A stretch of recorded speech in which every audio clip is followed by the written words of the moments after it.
the hope in my heart won't break.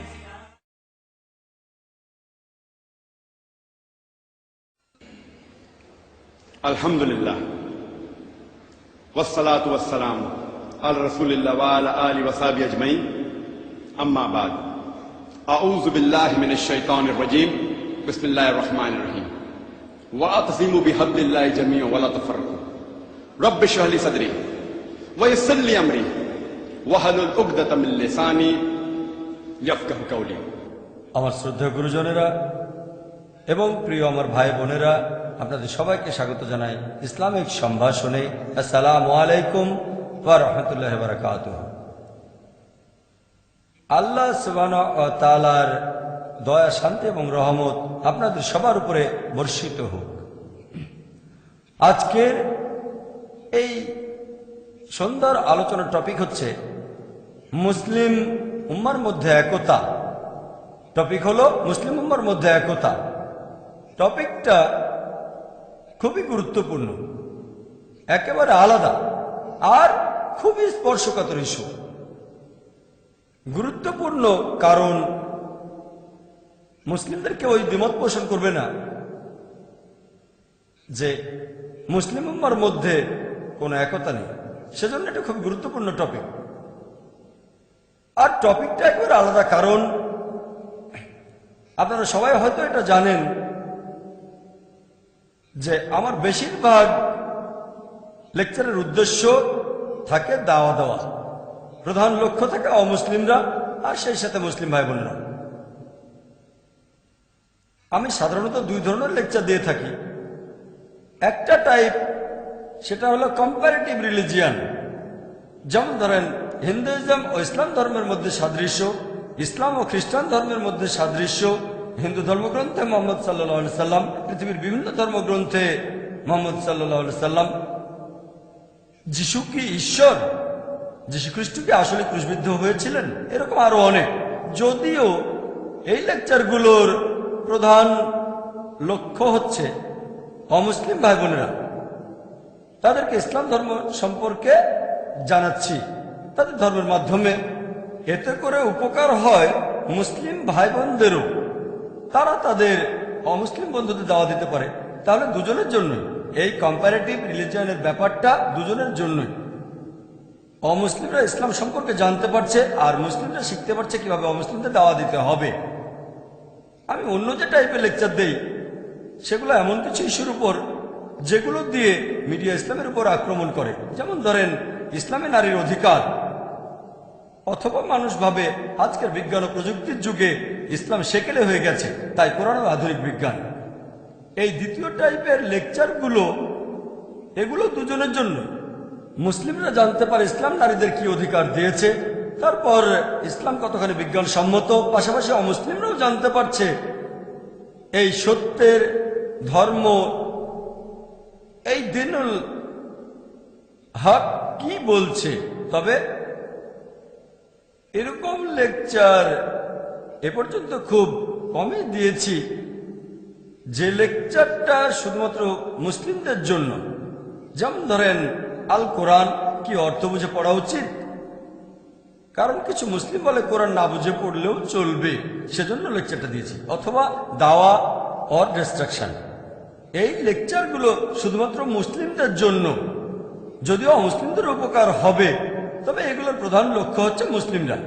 সেজন্য আজকের টপিকটা একেবারে আলাদা, কারণ আজকের লেকচারটা মূলত মুসলিম ভাই বোনদের জন্য। অমুসলিমদের উপকার হবে, তবে এর প্রধান লক্ষ্য মুসলিমরা, মুসলিম উম্মার মধ্যে একতা। আর আজকের ইস্যুটা বেশ স্পর্শকাতর। মুসলিমদের উদ্দেশ্যে অন্য লেকচারগুলো এতটা স্পর্শকাতর না। সামান্য কয়েকজন মুসলিম বিশ্বাস করে যে কোরআন অর্থ বুঝে না পড়লেও চলবে, বেশিরভাগই মনে করে কোরআন অর্থ বুঝে পড়তে হবে।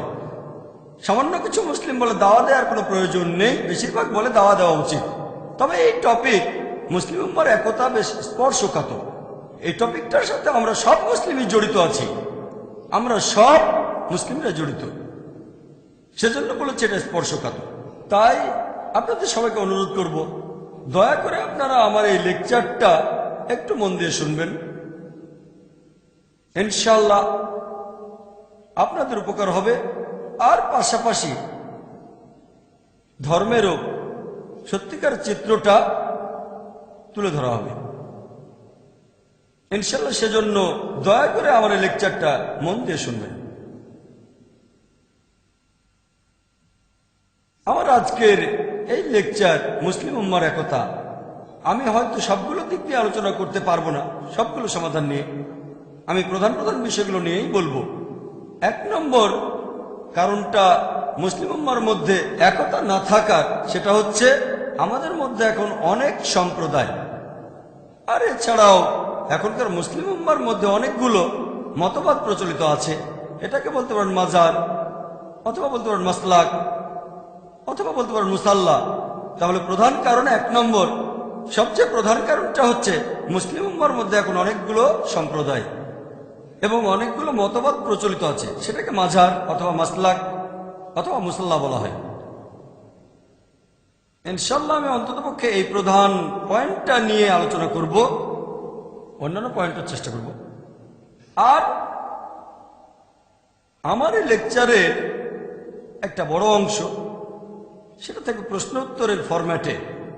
আমরা দৈনন্দিন জীবনে প্রায় এই প্রশ্নগুলোর মুখোমুখি হই, যাতে করে যখন সেই প্রশ্নটা করা হবে প্রত্যেক মুসলিম ভাই বোন নিজেকে তখন সেই প্রশ্নটা করবেন আর নিজেরাই উত্তর দেবেন। এতে করে আপনারা জানতে পারবেন যে আপনাদের অবস্থানটা আসলে কোথায়।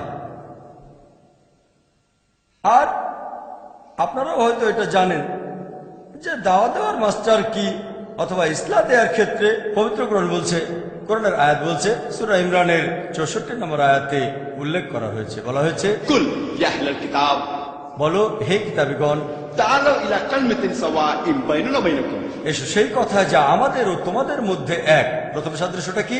আল্লা না'বুদা ইল্লাল্লাহ, আমরা আল্লাহ ছাড়া কারো ইবাদত করি না, ওয়ালা নুশরিকা বিহি শাইয়্যান, আমরা অন্য কাউকে তার শরীক করি না, ওয়ালা ইয়াত্তাখিযা বা'দুনা বা'দান আরবাবান মিন দুনিল্লাহ, আল্লাহ ব্যতীত আমাদের নিজেদের ভেতর থেকেও অন্য কাউকে রব বলে গ্রহণ করি না। যদি তারা মুখ ফিরিয়ে নেয়, ফাকুলু শাদু, বলো তোমরা সাক্ষী থাকো বিআন্না মুসলিমুন, যে আমরা মুসলিম, আল্লাহর কাছে নিজের ইচ্ছাকে সমর্পণ করি। আমি এর আগে অনেক লেকচারেই বলেছি যে পবিত্র কোরআনের আয়াত যেটা বলছে, এসো সেই কথা যা আমাদের ও তোমাদের মধ্যে এক। যদিও এখানে আহলে কিতাবদের কথা বলা হয়েছে, যার অর্থ ইহুদি ও খ্রিস্টান, আমার মতে এটা অমুসলিমদের যে কেউকে বোঝাতে পারে। হতে পারে সে হিন্দু অথবা বৌদ্ধ অথবা জৈন। এসো সেই কথা যা আমাদের ও তোমাদের মধ্যে এক। আর যদি আরেক ধাপ এগিয়ে যান, আমার মত অনুযায়ী এটা মুসলিম উম্মার ক্ষেত্রেও ব্যবহার করা যায়। যখন মুসলিম উম্মার মধ্যে মতভেদ থাকে, সবচেয়ে সেরা সমাধান হলো তাআলাউ ইলা কালিমাতিন সাওয়াইন বাইনানা ওয়া বাইনাকুম, এসো সেই কথা যা আমাদের ও তোমাদের মধ্যে এক। তাহলে কোরআনের এই আয়াতটা আমার মত অনুযায়ী মুসলিম উম্মার ক্ষেত্রেও ব্যবহার করা যায়। এটাই ইসলাম দেওয়ার সবচেয়ে সেরা উপায়, যাতে করে মুসলিমরা সবাই সরল পথে আসতে পারে। সাধারণত আপনি যে মুসলিমকে জিজ্ঞেস করেন ইসলাম ধর্মে সবচেয়ে পবিত্র আর খাঁটি ধর্মগ্রন্থ কোনটা, ইসলাম ধর্মের সবচেয়ে সেরা জ্ঞানের উৎসটা কি, কেউ কি বলতে পারেন? কোরআন। মাশাআল্লাহ, এজন্য কোনো পুরস্কার পাবেন না। সহজ প্রশ্ন, সহজ উত্তর। কেউ এখানে দ্বিমত পোষণ করবেন না। সে হয়তো নিয়ম মেনে চলা মুসলিম না, তবে আপনি যে মুসলিমকে জিজ্ঞেস করেন ইসলাম ধর্মের সবচেয়ে সেরা গ্রন্থ কোনটা, সবচেয়ে পবিত্র ইসলামের সবচেয়ে সেরা গ্রন্থ কোনটা, সে বলবে কোরআন। মাশাআল্লাহ, এটা আমরা সবাই জানি। দ্বিতীয় প্রশ্ন, পবিত্র কোরআনের পরে সবচেয়ে সেরা জ্ঞানের উৎস কোনটা? হাদিস। মাশাআল্লাহ, কোন রকম মতভেদ নেই। নবীজি সাল্লাল্লাহু আলাইহি সাল্লামের হাদিস, কেউ বলে সুন্নাহ, কেউ বলে হাদিস, কোনো মতভেদ নেই, সবাই মেনে নেবে। সেই লোকটা যে মাযহাবেরই হোক না কেন মানবে ইসলামের প্রথম উৎসটা হলো কোরআন, তারপরেরটা হচ্ছে হাদিস। এখন আপনারা অনেকে হয়তো জানেন যে হাদিসের কিছু প্রকারভেদ আছে। কিছু হলো সহিহ হাদিস, এগুলো শক্ত হাদিস, খাঁটি। আর কিছু হলো জয়ীফ হাদিস, এগুলো হলো দুর্বল হাদিস। কিছু হাদিস আবার মওদু, উদ্ভাবিত, বানানো হাদিস। মুসলিমরা কোন হাদিসগুলো মেনে চলবে? সহিহ হাদিস। মাশাআল্লাহ, 3টা প্রশ্ন, সবাই ব্যাপারে একমত, কারো কোনো মতভেদ নেই। আপনি যে ধরনের মুসলিমকে জিজ্ঞেস করেন, সে যে মতবাদেরই হোক না কেন, যে মাযহাবেরই হোক, সবাই এ ব্যাপারে একমত। 1 নম্বর উৎস হলো কোরআন, আল্লাহর কালাম, আল্লাহর বাণী। দ্বিতীয় গুরুত্বপূর্ণ উৎস নবীজি সাল্লাল্লাহু আলাইহি ওয়াসাল্লামের হাদিস, নবীজির বিভিন্ন কথার কাজ। 3 নম্বর, এই হাদিসগুলোর মধ্যে আমরা যেগুলো মানব সেটা হলো সহিহ হাদিস, কোনো মতভেদ নেই। তাআলা মিনা কালমাতিন সাওয়াইন বাইনা বাইনাকুম। এসো সেই কথাই কা আমাদের ও তোমাদের মধ্যে এক। এই উত্তরের উপর ভিত্তি করে আমরা সবাই সামনে এগিয়ে যাব। তবে যখন কোনো মুসলিমকে জিজ্ঞেস করি যে আপনার ধর্ম কি, অথবা আপনি কোন মতবাদ মেনে চলেন, অথবা আপনার মাযহাব কি, বেশিরভাগ ইন্ডিয়ান তারা বলে যে তারা হলো হানাফি। কিছু মুসলিম হয়তো বলবে যে তারা হলো শাফি। আর আমি ইন্ডিয়ার বাইরে যখন এই প্রশ্নটা করি, হানাফি আর শাফির পাশাপাশি সেখানে উত্তর পেতে পারি আমি একজন হামলি, অথবা কেউ বলতে পারে আমি একজন মালিকি। তবে ইন্ডিয়ায় বেশিরভাগ মুসলিম নিজেদেরকে বলে হানাফি। এছাড়াও কিছু মুসলিম নিজেদের বলে শাফি। আরো ভাগ আছে, তবে এই দুটো হলো প্রধান। আমি পরের প্রশ্ন করি, ভাই আপনি কেন হানাফি, আপনি কেন শাফি নন? এখানে কমন উত্তর যেটা পাই, কারণ আমার বাবা মা ছিলেন হানাফি, আমার বাবা হানাফি, আমার মা হানাফি, সেজন্য আমিও হানাফি। আমি তখন সে লোককে প্রশ্ন করি, আপনার বাবা শাফি হলে কি হতো? সে তখন বলবে, ভাই জাকির, আমার বাবা যদি শাফি হতেন আমিও শাফি হতাম। খুব সহজ উত্তর, খুব ভালো কথা। আরেকটা সহজ প্রশ্ন, আপনার বাবা মা অমুসলিম যদি হতো তাহলে কি হতো? আপনি তাহলে কি হতেন? তখন সে অনেকক্ষণ চুপ থাকবে। আপনি আমাকে যুক্তিটা দিলেন, যেহেতু আপনার বাবা মা হানাফি সেজন্য আপনি হানাফি। বাবা মা শাফি হলে আপনিও শাফি হতেন, লজিক্যাল কথা। বাবা মা অমুসলিম হলে তখন কি হতো? সে অনেকক্ষণ চুপ থাকবে। ভাই আপনি চুপ করে আছেন কেন? তখন সে নরম গলায় বলবে, তাহলে আমিও হয়তো অমুসলিমই হতাম। নরম ভাবে বলবে, আমি হয়তো অমুসলিমই হয়ে যেতাম। এখন আপনার বয়স হয়তো 30-40 বছর হবে। এখন আপনি আমাকে উত্তর দিচ্ছেন যে আপনি একজন অমুসলিম, হতে পারেন হিন্দু বা খ্রিস্টান অথবা ইহুদি অথবা জৈন। আপনি আমাকে উত্তর দিলেন যে আপনি একজন অমুসলিম, কারণ আপনার বাবা একজন অমুসলিম, আপনার মাও একজন অমুসলিম। আপনি কি মাপ পাবেন? কোনো কথা নেই, সে উত্তর দিতে পারবে না। যদি বলেন মাপ পাবেন, তাহলে যত অমুসলিম আছে তারা সবাই মাপ পাবে, কারণ বেশিরভাগের বাবা মাই ছিল অমুসলিম। সে কোনো কথা বলবে না। তারপর সে আমাকে উত্তর দেবে একটু চিন্তা করে, যদি আল্লাহ আমাকে হেদায়েত করেন তাহলে আমি মুসলিম হয়ে যাব। আমি বললাম ভালো, আল্লাহ হেদায়েত করলে আপনি মুসলিম হয়ে যাবেন। তবে আল্লাহ পবিত্র কোরআনে বলছেন, সূরা আনকাবুতের 69 নম্বর আয়াতে উল্লেখ করা হয়েছে যে যদি তুমি সংগ্রাম করো আল্লাহ সুবহানাহু ওয়া তাআলার পথে, জিহাদ ফি সাবিলিল্লাহ, আল্লাহ সুবহানাহু ওয়া তাআলা তোমার সামনে রাস্তা খুলে দেবেন। এখানে শর্ত হলো আপনি সংগ্রাম করবেন। যদি সংগ্রাম করেন আল্লাহ আপনাকে হেদায়েত করবেন। আল্লাহ এই প্রতিশ্রুতি দিয়েছেন, যদি আপনি আল্লাহ সুবহানাহু ওয়া তাআলার পথে সংগ্রাম করেন আল্লাহ তাহলে আপনার রাস্তা খুলে দেবেন। তাহলে শর্ত হলো যদি সংগ্রাম করেন আল্লাহ আপনার রাস্তা খুলে দেবেন।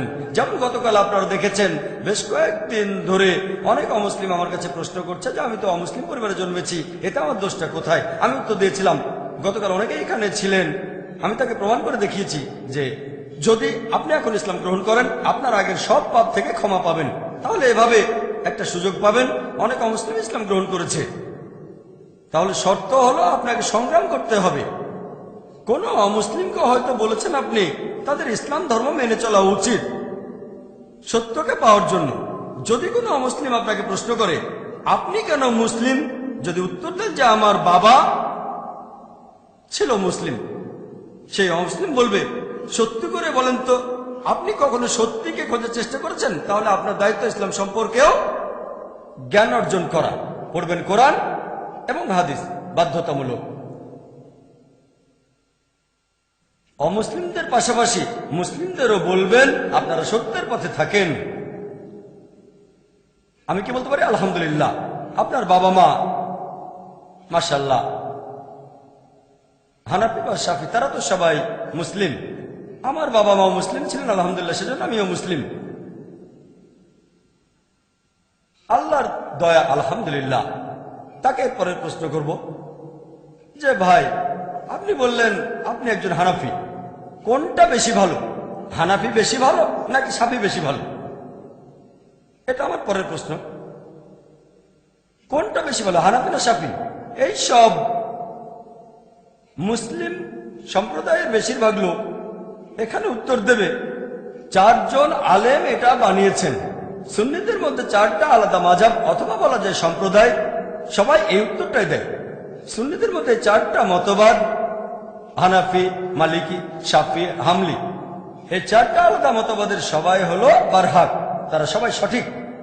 কিছু লোক বলবে হানাফি হলে ঠিক আছে, কেউ বলবে শাফি হলে ঠিক আছে, তবে বেশিরভাগ মুসলিমই বলছে চারজন আলেমই ঠিক বলেছেন, তারা চারজনই সঠিক কথা বলেছেন। তারপর থেকে আরেকটা সহজ প্রশ্ন করি, প্রশ্নটার সাথে সবাই মোটামুটি পরিচিত, মোটেও কঠিন না, সহজ। তারপর প্রশ্ন করি, ভাই আপনার মুসাল্লার ভেতরে আপনার মাসালাকে আপনার মাঝাবে হানাফি মুসাল্লায় দেখবেন, ধরেন একজন লোক অজু করলো, তারপর দুর্ঘটনাবশত সে একটা মহিলাকে অথবা মহিলা তাকে টাচ করলো, এখন তার অজুটা কি ভেঙে যাবে নাকি অজুটা ঠিক থাকবে? বলেন দেখি আপনার মত অনুযায়ী কি, অজুটা কি ভাঙলো নাকি? তাহলে কথা হলো তার কি এখনো অজুটা আছে নাকি অজুটা ভেঙে গেছে? একজন হানাফি বলবে যে হানাফি মাযহাবের নিয়মে তার অজুটা ভাঙবে না।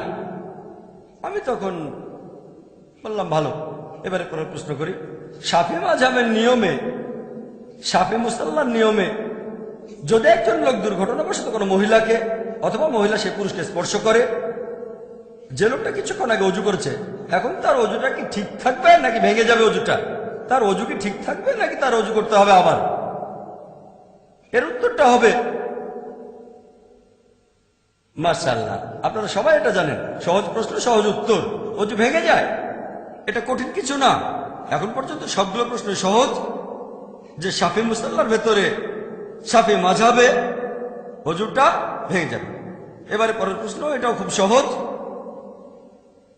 আমি প্রশ্ন করছি, প্রিয় ভাইরা, দুটো কি একসাথে সঠিক হতে পারে? যে একজন মুসলিমের জন্য অজু ভেঙে যাবে যদি সে কোনো মহিলাকে স্পর্শ করে, আর অন্য একজন মুসলিমের জন্য অজু ভাঙবে না যদি সে অজু করা অবস্থায় কোনো মহিলাকে স্পর্শ করে। এখানে দুজনের কথাই কি সঠিক হতে পারে? আমি জিজ্ঞেস করছি না যে কে সঠিক, কারণ কে সঠিক বলতে গেলে কোরআন হাদিসের জ্ঞান থাকতে হবে। আমার প্রশ্ন সহজ, দুই পক্ষের কথাই কি সঠিক হতে পারে? না। সহজ প্রশ্ন, সহজ উত্তর, এজন্য পুরস্কার পাবেন না। যদি এই প্রশ্নটা করি যে একজন টিচার শেখালেন 2+2 এর ফলাফল 5 না, অন্য একজন টিচার শেখালেন 2+2 সমান হচ্ছে 5, এই দুজন টিচারের কথা কি একসাথে সঠিক হতে পারে? হ্যাঁ। যে লোকটা অঙ্ক করতে জানে না সে হয়তো বলবে হ্যাঁ, আমি আপনার সঙ্গে একমত। যে লোকটা অঙ্ক করতে জানে না সে হয়তো বলবে হ্যাঁ, কিন্তু যাদের অঙ্ক সম্পর্কে সামান্য জ্ঞান আছে, যে অন্তত ক্লাস 3-4 পর্যন্ত পড়েছে, সে লোক বলবে না, কারণ সবাই জানে 2+2 সমান 4। তাহলে প্রথম টিচার বলছেন 2+2 সমান 5 নয়, আর টিচার বললেন 2+2 সমান 5। দুজনের কথা কি একসাথে সঠিক হতে পারে? উত্তর হলো না। সহজ, মনে হয় আপনাদের বেশিরভাগই ক্লাস 4 পাস করেছেন। কিন্তু এখন যদি আপনাদের একটু কঠিন প্রশ্ন করি, 375-এর সাথে 625-কে যদি গুণ করি তাহলে হবে 10,05,25। এক টিচার এটা বললেন, আরেক টিচার বললেন 375-কে যদি 625 দিয়ে গুণ করা হয় তার ফলাফল 10,05,25 হবে না। দুজনের কথা কি একসঙ্গে সঠিক হতে পারে? না। এজন্য ম্যাথমেটিশিয়ান হতে হবে না। যদি জিজ্ঞেস করি কার কথা সঠিক, কে সঠিক, তাহলে আপনি ক্যালকুলেটর নিয়ে হিসেব করে সেটা বের করবেন। যদি অঙ্ক ভালো পারেন কিন্তু লজিক্যাল হন, একজন বলছেন ফলাফল 10,525, আরেকজন বলছেন ফলাফল 10,525, না ধরেন আপনার কাছে ক্যালকুলেটর নেই, অঙ্ক পারেন না, তারপরও দুজনের কথা একসাথে সঠিক হবে না। যদি জানতে চান এই দুই টিচারের মধ্যে কার কথা সঠিক, তাহলে আপনি ক্যালকুলেটর নিয়ে হিসেব করে হয়তো বলতে পারবেন যে প্রথম জন বা দ্বিতীয় জনের কথা সঠিক। ঠিক? সবাই আমার সঙ্গে একমত? একইভাবে যদি বলতে চান দুই মাযহাবের ভেতরে কার কথাটা সঠিক, হানাফি নাকি শাফি, দুই দলের কথা কি একসঙ্গে সঠিক হতে পারে? উত্তর হলো না। তবে কোন মাযহাবের কথাটা বেশি সঠিক, এর উত্তর কি হবে? ওই একই উত্তর। আপনাকে দেখতে হবে খাঁটি উৎসগুলো। 1 নম্বর হলো কোরআন, 2 নম্বর হাদিস। ঠিক? তাহলে এই উত্তরটা যে কে সঠিক, হানাফি নাকি শাফি, এটা আসলে সবার জানার কথা না, যদি না আপনি আল্লাহ সুবহানাহু ওয়া তাআলার পথে সংগ্রাম করেন, সত্যকে জানার চেষ্টা করেন। আল্লাহ সুবহানাহু ওয়া তাআলা পবিত্র কোরআনে বলেছেন, সূরা মাইদার 6 নম্বর আয়াতে উল্লেখ করা হয়েছে, ইয়া আইয়ুহাল্লাযীনা আমানু, হে মুমিনগণ, যখন তোমরা নামাজের জন্য প্রস্তুত হবে, মুখমণ্ডল ধোবে এবং তোমাদের হাত তোমরা কোণে পর্যন্ত ধোবে, পানি দিয়ে মাথা মাসাজ করবে, তারপর তোমাদের পা গোড়ালি পর্যন্ত ধোবে। তার মানে নামাজ পড়ার আগে ওযু করাটা বাধ্যতামূলক। আর যদি তখন জানাবা অবস্থায় থাকেন তাহলে আপনাকে গোসল করতে হবে। আয়াতটা এরপর বলছে, যদি তোমরা অসুস্থ থাকো, যদি কোনো অসুখ হয়, অথবা সফরে থাকো, অথবা যখন প্রকৃতিটাকে সাড়া দিয়ে তোমরা ফিরে আসবে, টয়লেট থেকে ফিরে আসবে,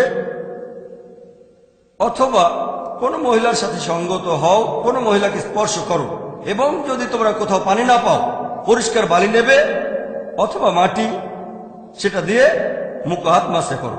তায়াম্মুমের কথা বলা হচ্ছে, কোনো পানি না থাকলে তায়াম্মুম করো। কোরআনের এই আয়াতটার উপর ভিত্তি করে যেটা বলছে, কোনো মহিলা যদি স্পর্শ করে বা মহিলাকে স্পর্শ করলে, এখানে আরবি শব্দ হলো লামাস, এর মূল আরবি শব্দ মাসা। এটার উপর ভিত্তি করে যে কোনো মহিলাকে টাচ করলে, অথবা আপনি কোনো মহিলাকে টাচ করলেন, আপনাকে আবার ওযু করতে হবে, আর পানি না থাকলে তায়াম্মুম করতে হবে। অথবা আপনাকে গোসল করতে হবে। গোসল, ওযু অথবা তায়াম্মুম, 3টা অপশন। কোথাও পানি না থাকলে তায়াম্মুম করবেন। এখন এই আরবি শব্দ মাসা, এই শব্দটা দুটো অর্থ, ডিকশনারি খুললে আপনারাও দেখতে পাবেন মাসা শব্দের অর্থটা কি। এর অর্থ দুটো, একটা শারীরিক স্পর্শ, আরেকটা সহবাস করা। তাহলে এই দুইজন মহান আলেম, তারা খুব জ্ঞানী ছিলেন। ইমাম আবু হানিফা রাহমাতুল্লাহ আলাইহি, আল্লাহ তাকে শান্তিতে রাখুন, তিনি আয়াতের অর্থ করেন, যদি কোনো মহিলার সাথে সহবাস করেন তাহলে আপনার ওযু অথবা গোসল করাটা বাধ্যতামূলক হয়ে যায়। এখানে মাসা শব্দটার অর্থ হচ্ছে সহবাস করা। সেজন্য যদি কোনো মহিলাকে স্পর্শ করেন আপনার ওযু ভেঙে যাবে না। ইমাম শাফি, আল্লাহ তাকে শান্তিতে রাখুন, রাহমাতুল্লাহ আলাইহি, তিনি আয়াতটার অর্থ করেছেন শারীরিক স্পর্শ। মাসা শব্দটা দুটো অর্থ, যে কোনোটা সঠিক হতে পারে। তিনি এর অর্থ করেছেন শারীরিক স্পর্শ। তাহলে এখানে হানাফি মাযহাবের মত অনুযায়ী সহবাস করলে ওযু ভেঙে যায়, শারীরিকভাবে স্পর্শ করলে ওযু ভাঙে না। আর শাফি মাযহাবের মত অনুযায়ী কোনো মহিলাকে শারীরিকভাবে স্পর্শ করলেও ওযু ভেঙে যায়, আর তখন আপনাকে আবার ওযু করতে হবে। এখন মাসা শব্দটা দুটো অর্থ, দুজন আলাদা দুটো অর্থ ধরেছেন। ইসলাম ধর্মের সবচেয়ে গুরুত্বপূর্ণ হচ্ছে পবিত্র কোরআন। যদি কোরআন থেকে সমাধান না পান তাহলে পরের উৎসে যাবেন, আর সেটা হচ্ছে হাদিস। তবে যদি আমরা কোরআনের অন্যান্য আয়াতগুলো দেখি, পবিত্র কোরআনের সূরা ইমরানের 47 নম্বর আয়াতে যেটা বলা হয়েছে, এই আয়াতেও এই মাসা শব্দটা ব্যবহার করা হয়েছে। এখানে মরিয়ম আলাইহিস সালামের কাহিনী বর্ণনা করা হয়েছে, যে প্রধান ফেরেশতা জিবরাইল আলাইহিস সালাম তার কাছে এসে জানালো, তোমার একটা পুত্র সন্তান হবে। মরিয়ম তখন উত্তর দিলেন, আল্লাহ তাকে শান্তিতে রাখুন। এটা পবিত্র কোরআনে সূরা ইমরানের 47 নম্বর আয়াতে উল্লেখ করা হয়েছে যে এটা কিভাবে সম্ভব, আমার সন্তান কিভাবে হবে যখন কোনো পুরুষ আমাকে স্পর্শ করেনি। সেই শব্দ, সেই একই শব্দ মাসা এখানেও আছে। এখন আমাদের সবাই বুঝতে পারবে যখন হযরত মরিয়ম আলাইহিস সালাম যখন তিনি বললেন যে আমার সন্তান কিভাবে হবে যখন কোনো পুরুষ আমাকে স্পর্শ করেনি, এর অর্থ সহবাস করা। শারীরিক স্পর্শ বোঝানো হচ্ছে না, কারণ শারীরিকভাবে কোনো মহিলাকে স্পর্শ করলে সন্তান হওয়ার কোনো সম্ভাবনা নেই, কিন্তু যদি কেউ সহবাস করে তাহলে সন্তান হওয়ার সম্ভাবনা থাকবে। সেজন্য তিনি বললেন যে আমার সন্তান হবে কিভাবে যখন কোনো পুরুষ আমাকে স্পর্শ করেনি। তখন উত্তর আসলো, আল্লাহ যখন কিছু স্থির করেন, আল্লাহ বলেন কুন ফায়াকুন। হও, আর সেটা হয়ে যায়। এই হলো পুরো আয়াতটা। তবে এখানে মাসা শব্দটার অর্থ সহবাস করা। এছাড়াও আমরা যদি নবীজি মুহাম্মদ সাল্লাল্লাহু আলাইহি সাল্লামের হাদিস পড়ি, যদি কোনো সন্দেহ থাকে, কোরআনের কোনো আয়াতের অর্থ বুঝতে না পারেন, তাহলে এরপরের উৎস হাদিস দেখবেন, আর খেয়াল রাখবেন সে হাদিসটা যেন সহিহ হাদিস হয়। এমন একটা হাদিস, সহিহ হাদিস আছে আবু দাউদে 1 নম্বর খণ্ড, বুক অব সালাহ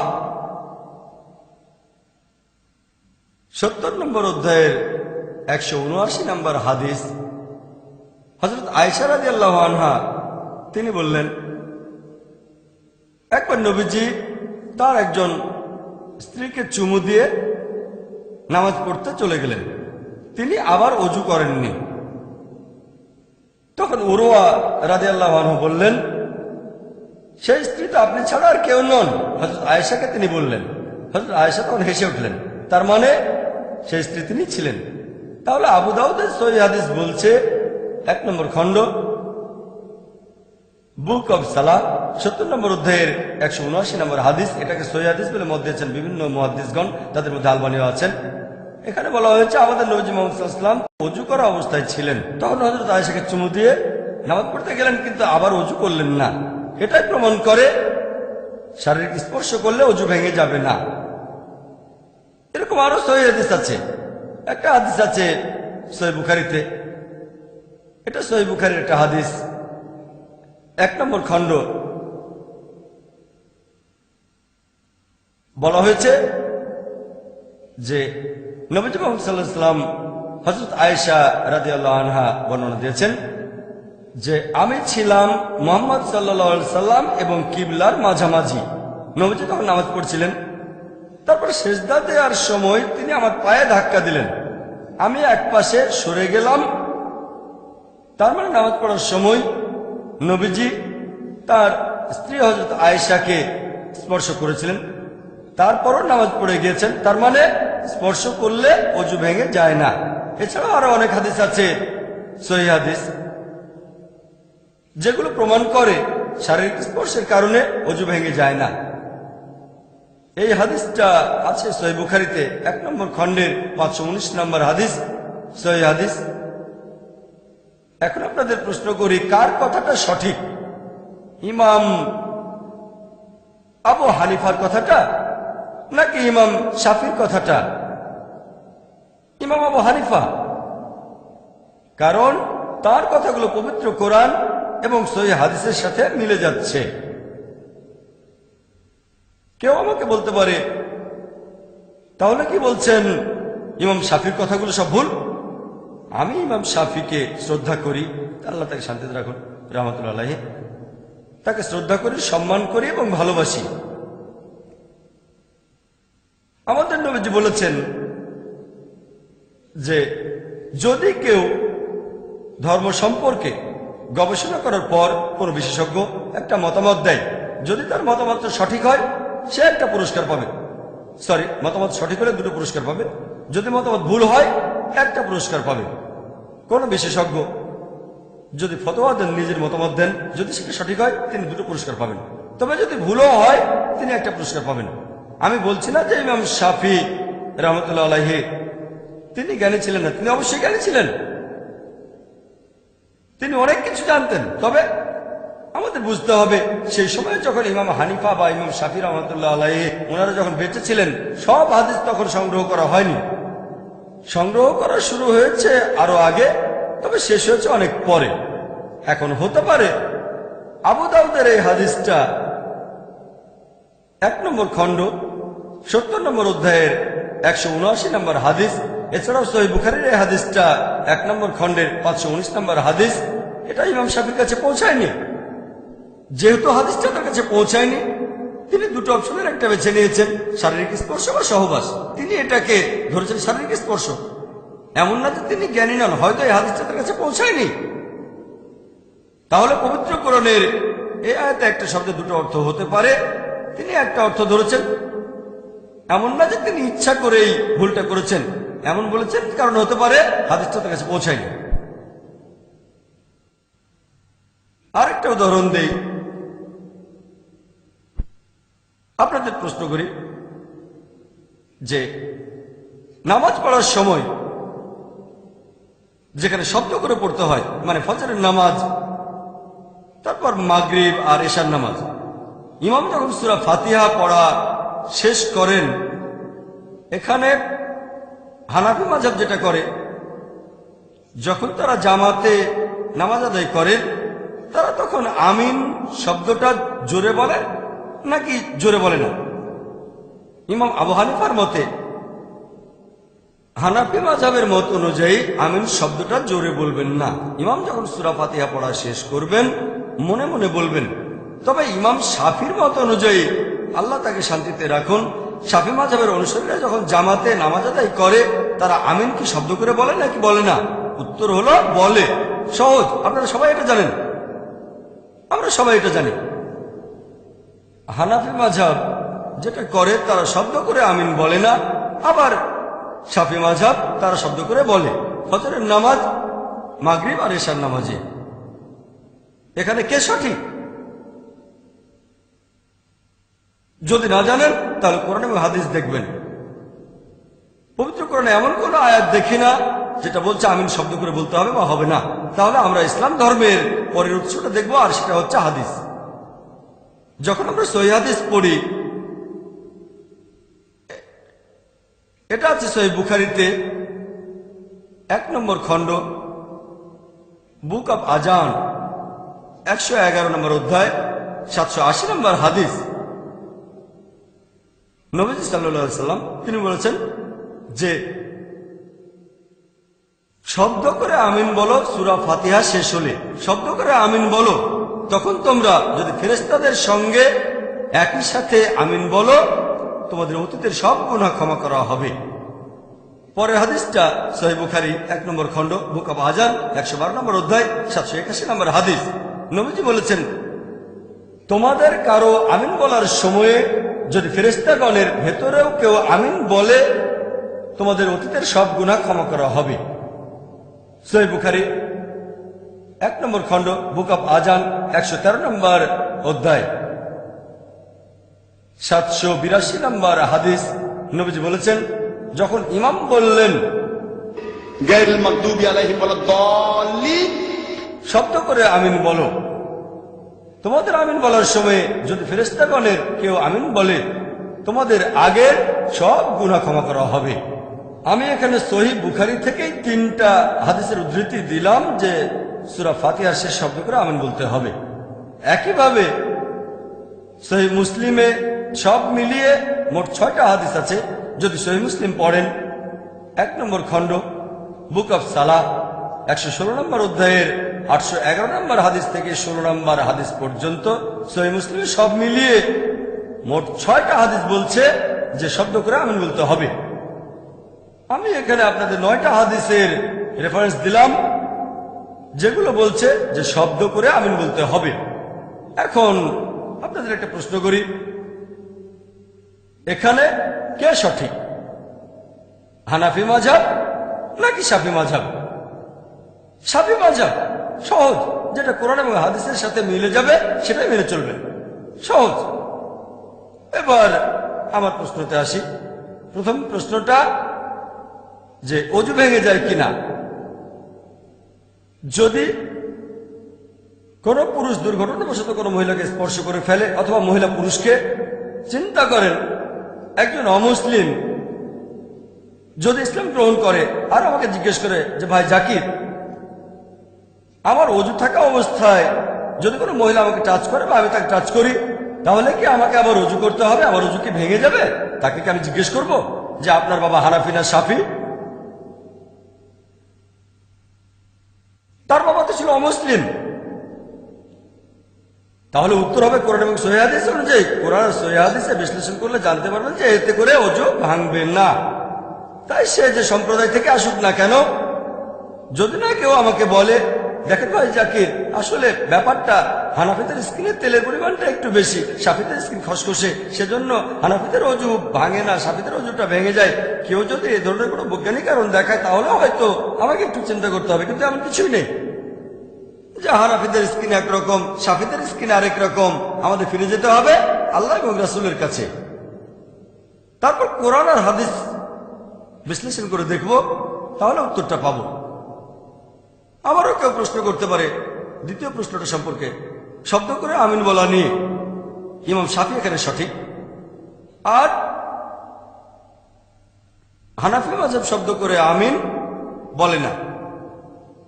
তাহলে কি বলছেন আবু হানিফা ভুল বলেছেন? উনি কি জানতেন না? নাউজুবিল্লাহ। ইমাম হানিফা, আল্লাহ তাদের শান্তিতে রাখুন, রাহমাতুল্লাহ আলাইহি, তিনি বিখ্যাত একজন বিশেষজ্ঞ, তাকে ভালোবাসি, শ্রদ্ধা করি। তবে ব্যাপারটা এমন না যে তিনি ইচ্ছে করেই ভুল করেছেন। আমি জানি যে হাদিসগুলোর কথা বললাম, সহিহ বুখারী 1 নম্বর খণ্ড 780 থেকে 782 নম্বর হাদিস, এছাড়াও সহিহ মুসলিম 1 নম্বর খণ্ড 811 থেকে 816 নম্বর হাদিস হয়তো তার কাছে পৌঁছায়নি। আমি আপনাদের আগেও বলেছি, আমাদের নবীজি যখন বেঁচে ছিলেন কোরআন তখন সম্পূর্ণভাবে লিপিবদ্ধ ছিল। এ কাজের তদারকি নবীজি নিজেই করেছিলেন। তার তদারকিতেই এই পবিত্র কোরআন আলহামদুলিল্লাহ লিপিবদ্ধ হয়েছিল। আর পবিত্র কোরআন নিয়ে আমাদের কারো মধ্যে কোনো মতভেদ নেই। তবে নবীজি তার কথাগুলো অর্থাৎ হাদিস লিপিবদ্ধ করতে উৎসাহিত করেননি, কোরআনের সাথে মিশে যেতে পারে। পরবর্তীতে যখন তিনি মারা গেলেন, লোকজন যখন তার উদ্ধৃতি দিয়ে বিভিন্ন কথা বলতে শুরু করলো, হয়তো সেটা তিনি বলেননি, তখন সবাই ভাবলো ঠিক আছে, এখন থেকে আমরা চেক করে দেখবো নবীজি এটা বলেছেন কিনা। তাই হাদিস লিপিবদ্ধ করা শুরু হয়েছে নবীজি মারা যাওয়ার পরে। আর এই 4 জন মহান ইমামের সময়ে ইমাম আবু হানিফা, ইমাম মালিক, ইমাম শাফি, ইমাম আহমেদ ইবনে হাম্বল, আল্লাহ সবাইকে শান্তিতে রাখুন, তখনও হাদিস লিপিবদ্ধ হচ্ছিল, তখনও সেটা শেষ হয়নি। পরবর্তীতে ইমাম বুখারী আসলেন, ইমাম মুসলিম আসলেন, আবু দাউদ, তিরমিজি, এভাবে পরবর্তী সময় এই 4 ইমামের ইন্তেকালের অনেকদিন পরে হাদিসের সংগ্রহ আরো সমৃদ্ধ হলো। তাই তারা সেই সময়ে যতটুকু জানতে পেরেছেন সেটার উপরে মতামত দিয়েছেন। এখন বলতে পারেন, ভাই জাকির, আপনি কি ইমাম আবু হানিফার চেয়ে বেশি জ্ঞানী? ভাই জাকির, নিজেকে ইমাম শাফির চেয়ে বেশি জ্ঞানী মনে করেন আপনি? আল্লাহ তাদের দুজনকে শান্তিতে রাখুন। আমি বলবো না, মোটেই না, ওনাদের তুলনায় আমরা কিছুই না। তারা নবীজির অনেক কাছে ছিলেন, তাদের জ্ঞান মাশাআল্লাহ, ওনারা ইমাম, আমাদের সাথে তুলনায় চলে না। জীবিত কোনো মানুষের সাথে তাদের তুলনা চলে না। তবে আগেও বলেছি যে আমাদের বুঝতে হবে হাদিস সংগ্রহ করার কাজ সেই সময়েও চলছিল। তাই এই 4 জন ইমামই বলেছেন কোনো মুসলিমই বলতে পারবে না যে সে সবগুলো সহিহ হাদিস জানে। আর এখনকার সময়টা হচ্ছে বিজ্ঞান আর প্রযুক্তির যুগ, এখন অনেক সহজ। সেই সময়ে ইমামদের আমলে কোনো হাদিস সংগ্রহ করতে গেলে হয়তো যেতে হতো কয়েকশো কিলোমিটার, কয়েক হাজার কিলোমিটার, সেগুলো লিখে রাখতে হতো। ফটোস্ট্যাট মেশিন ছিল না, এখন ফটোস্ট্যাট মেশিন আছে, ফ্যাক্স আছে, ইমেল আছে। এখান থেকে পৃথিবীর আরেক প্রান্তে ফ্যাক্স করতে পারেন, ইমেল করে পাঠাতে পারেন, কয়েক সেকেন্ডের মধ্যে পৌঁছে যাবে। তখনকার দিনে বিজ্ঞান প্রযুক্তি এত উন্নত ছিল না। আর এখন সবগুলো সহিহ হাদিস একটা সিডিতে পেতে পারেন, পুরো বুখারী শরীফ একটা ডিস্কে, সহিহ বুখারী, সহিহ মুসলিম, আমাদের এই আইআরএফে 10 লক্ষ হাদিস একটা ডিস্কে ভাগ করা আছে, সহিহ, জয়ীফ, মওদু। যেহেতু বর্তমানে বিজ্ঞান আর প্রযুক্তি অনেক উন্নত, আমরা অনেক সহজে হাদিসগুলো জানতে পারি। সে আমলে এটা মোটেও সহজ ছিল না। في خلق السماوات والأرض واختلاف الليل والنهار والفلك التي تجري في البحر بما ينفع الناس وما أنزل الله من السماء من ماء فأحيا به الأرض بعد موتها وبث فيها من كل دابة وتصريف الرياح والسحاب المسخر بين السماء والأرض لآيات لقوم It's time to share and to declare the hope of my heart won't break.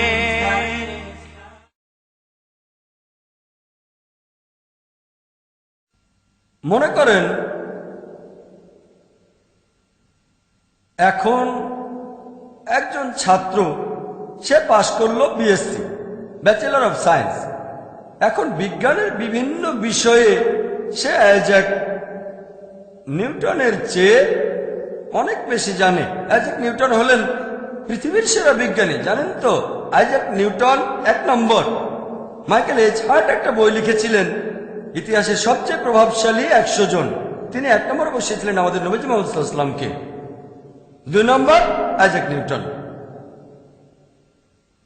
কিন্তু কেউ যদি আমার কাছে এসে বলে, ধরুন আপনার ছেলে বিএসসি পাস করেছে অথবা আপনি বিএসসি পাস করেছেন, তখন কি আপনি বলবেন যে আমি আইজ্যাক নিউটনের চেয়ে অনেক বেশি জানি? দেখেন, আপনি হয়তো অনেক কিছু জানেন যেগুলো আইজ্যাক নিউটন জানতেন না। তবে বিজ্ঞান আর প্রযুক্তির ক্ষেত্রে আইজ্যাক নিউটনের যে ব্রেন ছিল, নোবেল বিজয়ী বিজ্ঞানীদেরও সেই ব্রেন নেই। আইজ্যাক নিউটনের ব্রেন অসাধারণ, তবে তার হাতে রিসোর্স কম ছিল। বিজ্ঞানের অগ্রগতিতে তার অবদান অভূতপূর্ব, এজন্য তাকে বলা হয়েছে ইতিহাসের সেরা বিজ্ঞানীদের একজন। তবে বর্তমানের একজন বিএসসি গ্র্যাজুয়েট নিউটনের চেয়ে অনেক বেশি জানে। সে নিউটনের থিওরিগুলো জানে, নিউটনের থিওরির কারেকশনগুলো সে জানে। নিউটনের কিছু ভুল ছিল, পরবর্তীতে অন্যান্য বিজ্ঞানীরা এসে নিউটনের থিওরিগুলো ভুল শুধরে দিয়েছেন। তাহলে একজন বিএসসি গ্র্যাজুয়েট বর্তমানের, সে আইজ্যাক নিউটনের চেয়ে হয়তো অনেক বেশি জানে, কিন্তু তাতে সে আইজ্যাক নিউটনের চেয়ে বড় বিজ্ঞানী কিন্তু হয়ে যাচ্ছে না। একইভাবে আমরা এখন হাদিসগুলো খুব সহজেই পেতে পারি। তার কারণ এই বিশেষজ্ঞগণ, ইমাম বুখারী, ইমাম মুসলিম আর অনেকে এই হাদিসগুলো সংগ্রহ করেছেন। এর ফলে আমরা সহজেই জানতে পারি যে এই হাদিসটা সহিহ কিনা। বিজ্ঞান ও প্রযুক্তির কারণে এটা সহজ হয়ে গেছে। তার মানে এই না যে আমরা এই 4 জন ইমামের চেয়ে বড়, আমরা অনেক বেশি জানি, না, মোটেও ঠিক না। আমি এই দাবি করব না, অন্য কোনো মুসলিমও করবে না। এমন না যে আমরা তাদের চেয়ে বড়, অনেক বেশি জানি। বর্তমানের বিজ্ঞান আর প্রযুক্তির কারণে আমরা এগুলো সহজেই জানতে পারি। তাই এই পয়েন্টটা আপনাদের পরিষ্কার করেই বললাম। এজন্যই বলেছিলাম যে টপিকটা স্পর্শকাতর। 4 জন ইমামকেই আমরা শ্রদ্ধা করি, তাদের সবাইকে ভালোবাসি। আর মুসলিম উম্মার একতার জন্য যে সমাধানটা, সেটা আমাদের কাছেই আছে। লেকচারের শুরুতে যে আয়াতটা বলেছিলাম, আল্লাহ পবিত্র কোরআনে বলেছেন, সূরা ইমরানের 103 নম্বর আয়াতে বলা হয়েছে, ওয়াতাসিমু বিহাবলিল্লাহি জামিআন ওয়া লা তাফাররাকু। তোমরা সবাই আল্লাহর রজ্জু শক্ত করে ধরো, পরস্পর বিচ্ছিন্ন হও না। আল্লাহ তাআলার রজ্জু কোনটা? আল্লাহর রজ্জু হলো এই পবিত্র কোরআন। আল্লাহ বলেছেন, তোমরা সবাই আল্লাহর রজ্জু শক্ত করে ধরো, পরস্পর বিচ্ছিন্ন হও না। ওয়াতাসিমু বিহাবলিল্লাহি জামিআন ওয়া লা তাফাররাকু। সবাই আল্লাহর রজ্জু শক্ত করে ধরো, পরস্পর বিচ্ছিন্ন হও না। শক্ত করে ধরো আর বিচ্ছিন্ন হও না, ডাবল গুরুত্ব, দ্বিগুণ গুরুত্ব। আর পবিত্র কোরআনের অনেক আয়াতে বলা হয়েছে, আতিউল্লাহ ওয়া আতিউর রাসূল। আল্লাহ এবং তার রাসূলকে মেনে চলো। আল্লাহ আমাদের মুসলিমদের এই আদেশ দিয়েছেন। অনেক জায়গায় তিনি বলেছেন, সব মিলিয়ে 20টারও বেশি আয়াতে, পবিত্র কোরআনে 20টারও বেশি আয়াতে আল্লাহ তাআলা বলেছেন আতিউল্লাহ ওয়া আতিউর রাসূল। সূরা ইমরানের 32 নম্বর আয়াতে উল্লেখ করা হয়েছে, সূরা ইমরানের 132 নম্বর আয়াতে উল্লেখ করা হয়েছে, সূরা নিসার 13 নম্বর আয়াতে উল্লেখ করা হয়েছে, সূরা নিসার 59 নম্বর আয়াতে উল্লেখ করা হয়েছে, সূরা নিসার 69 নম্বর আয়াতে উল্লেখ করা হয়েছে, সূরা নিসার 80 নম্বর আয়াতে উল্লেখ করা হয়েছে, সূরা মাইদার 92 নম্বর আয়াতে উল্লেখ করা হয়েছে, সূরা আনফালের 1 নম্বর আয়াতে উল্লেখ করা হয়েছে, সূরা আনফালের 20 নম্বর আয়াতে উল্লেখ করা হয়েছে, সূরা আনফালের 46 নম্বর আয়াতে বলা হয়েছে, সূরা তাওবার 71 নম্বর আয়াতে উল্লেখ করা হয়েছে, সূরা নূরের 47 নম্বর আয়াতে উল্লেখ করা হয়েছে, সূরা নূরের 52 নম্বর আয়াতে উল্লেখ করা হয়েছে, সূরা নূরের 54 নম্বর আয়াতে উল্লেখ করা হয়েছে, সূরা আহজাবের 31 নম্বর আয়াতে উল্লেখ করা হয়েছে, সূরা আহজাবের 33 নম্বর আয়াতে উল্লেখ করা হয়েছে, সূরা মুহাম্মদের 33 নম্বর আয়াতে উল্লেখ করা হয়েছে, সূরা ফাতার 17 নম্বর আয়াতে উল্লেখ করা হয়েছে, সূরা হুজরাতের 14 নম্বর আয়াতে উল্লেখ করা হয়েছে, সূরা মুজাদিলার 13 নম্বর আয়াতে উল্লেখ করা হয়েছে, সূরা তাগাবুনের 12 নম্বর আয়াতে উল্লেখ করা হয়েছে। পবিত্র কোরআনে 20টারও বেশি আয়াতে আল্লাহ বলেছেন আতিউল্লাহ ওয়া আতিউর রাসূল, আল্লাহকে মানো এবং তার রাসূলকে মানো। তাহলে আল্লাহর রজ্জু এই পবিত্র কোরআন আর সহিহ হাদিস নবীজি মুহাম্মদ সাল্লাল্লাহু আলাইহি সাল্লাম। আল্লাহ তাআলা আমাদের বলেছেন তোমরা সবাই আল্লাহর রজ্জু শক্ত করে ধরো আর পরস্পর বিচ্ছিন্ন হও না। পবিত্র কোরআন এবং সহিহ হাদিস। আল্লাহ পবিত্র কোরআনে বলেছেন, সূরা আনামের 159 নম্বর আয়াতে উল্লেখ করা হয়েছে, আল্লাহ বলেছেন যে যারা দিন সম্পর্কে নানা মতের সৃষ্টি করেছে এবং বিভিন্ন দলে বিভক্ত হয়েছে তাদের কোনো দায়িত্ব তোমার নয়। নবীজিকে বলছেন তাদের কোনো দায়িত্ব তোমার নয়, তাদের বিষয় আল্লাহর এখতিয়ারভুক্ত। আল্লাহ তাদের কৃতকর্ম সম্পর্কে অবহিত করবেন আর আল্লাহ তাদের বলবেন যে সত্যিটা কি। আল্লাহ নবীজিকে বলছেন যারা ধর্মে নানা মতের সৃষ্টি করে আর বিভিন্ন দলে বিভক্ত হয়, হে নবী তাদের কোনো দায়িত্ব তোমার নয়, তাদের বিষয় আল্লাহর এখতিয়ারভুক্ত। আল্লাহ তাদের কৃতকর্ম সম্পর্কে অবহিত করবেন। তার মানে ইসলাম ধর্মে বিভিন্ন দল তৈরি করা হচ্ছে হারাম, এটা নিষিদ্ধ। আর পবিত্র কোরআনে এই কথাটা অনেকবার বলা হয়েছে। আল্লাহ পবিত্র কোরআনে বলেছেন, সূরা রুমের 31-32 নম্বর আয়াতে উল্লেখ করা হয়েছে, বলা হয়েছে মুশরিকদের অন্তর্ভুক্ত হয়েও না যারা আল্লাহ সুবহানাহু ওয়া তাআলার শরীক উপাসনা করে, আর তাদের মতো হয়েও না যারা দ্বীনে মতভেদ সৃষ্টি করে বিভিন্ন দলে বিভক্ত হয় আর প্রত্যেক দলে উল্লাস করে তারা সত্যের পথে আছে। আল্লাহ পবিত্র কোরআনে সূরা রুমের 31 ও 32 নম্বর আয়াতে উল্লেখ করেছেন, তাদের মতো হয়েও না যারা আল্লাহর সাথে কাউকে শরীক করে, আর তাদের মতো হয়েও না যারা দ্বীনে মতভেদ সৃষ্টি করে বিভিন্ন দলে বিভক্ত হয় আর প্রত্যেকেই উল্লাস করে যে তারাই সঠিক সত্যের পথে আছে।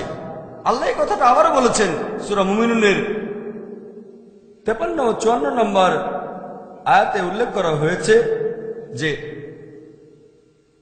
তাদের মতো হয়েও না যারা দ্বীনে মতভেদ সৃষ্টি করে আর বিভিন্ন দলে বিভক্ত হয় এবং তারা প্রত্যেকেই উল্লাস করে যে একমাত্র আমরাই সত্যের পথে আছি।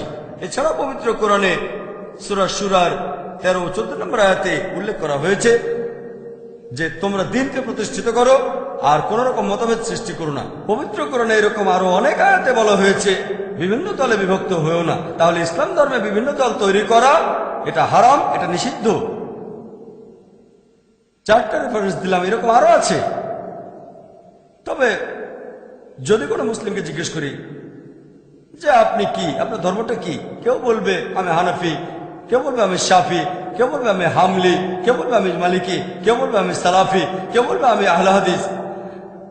আমাদের প্রিয় নবীজি কি ছিলেন?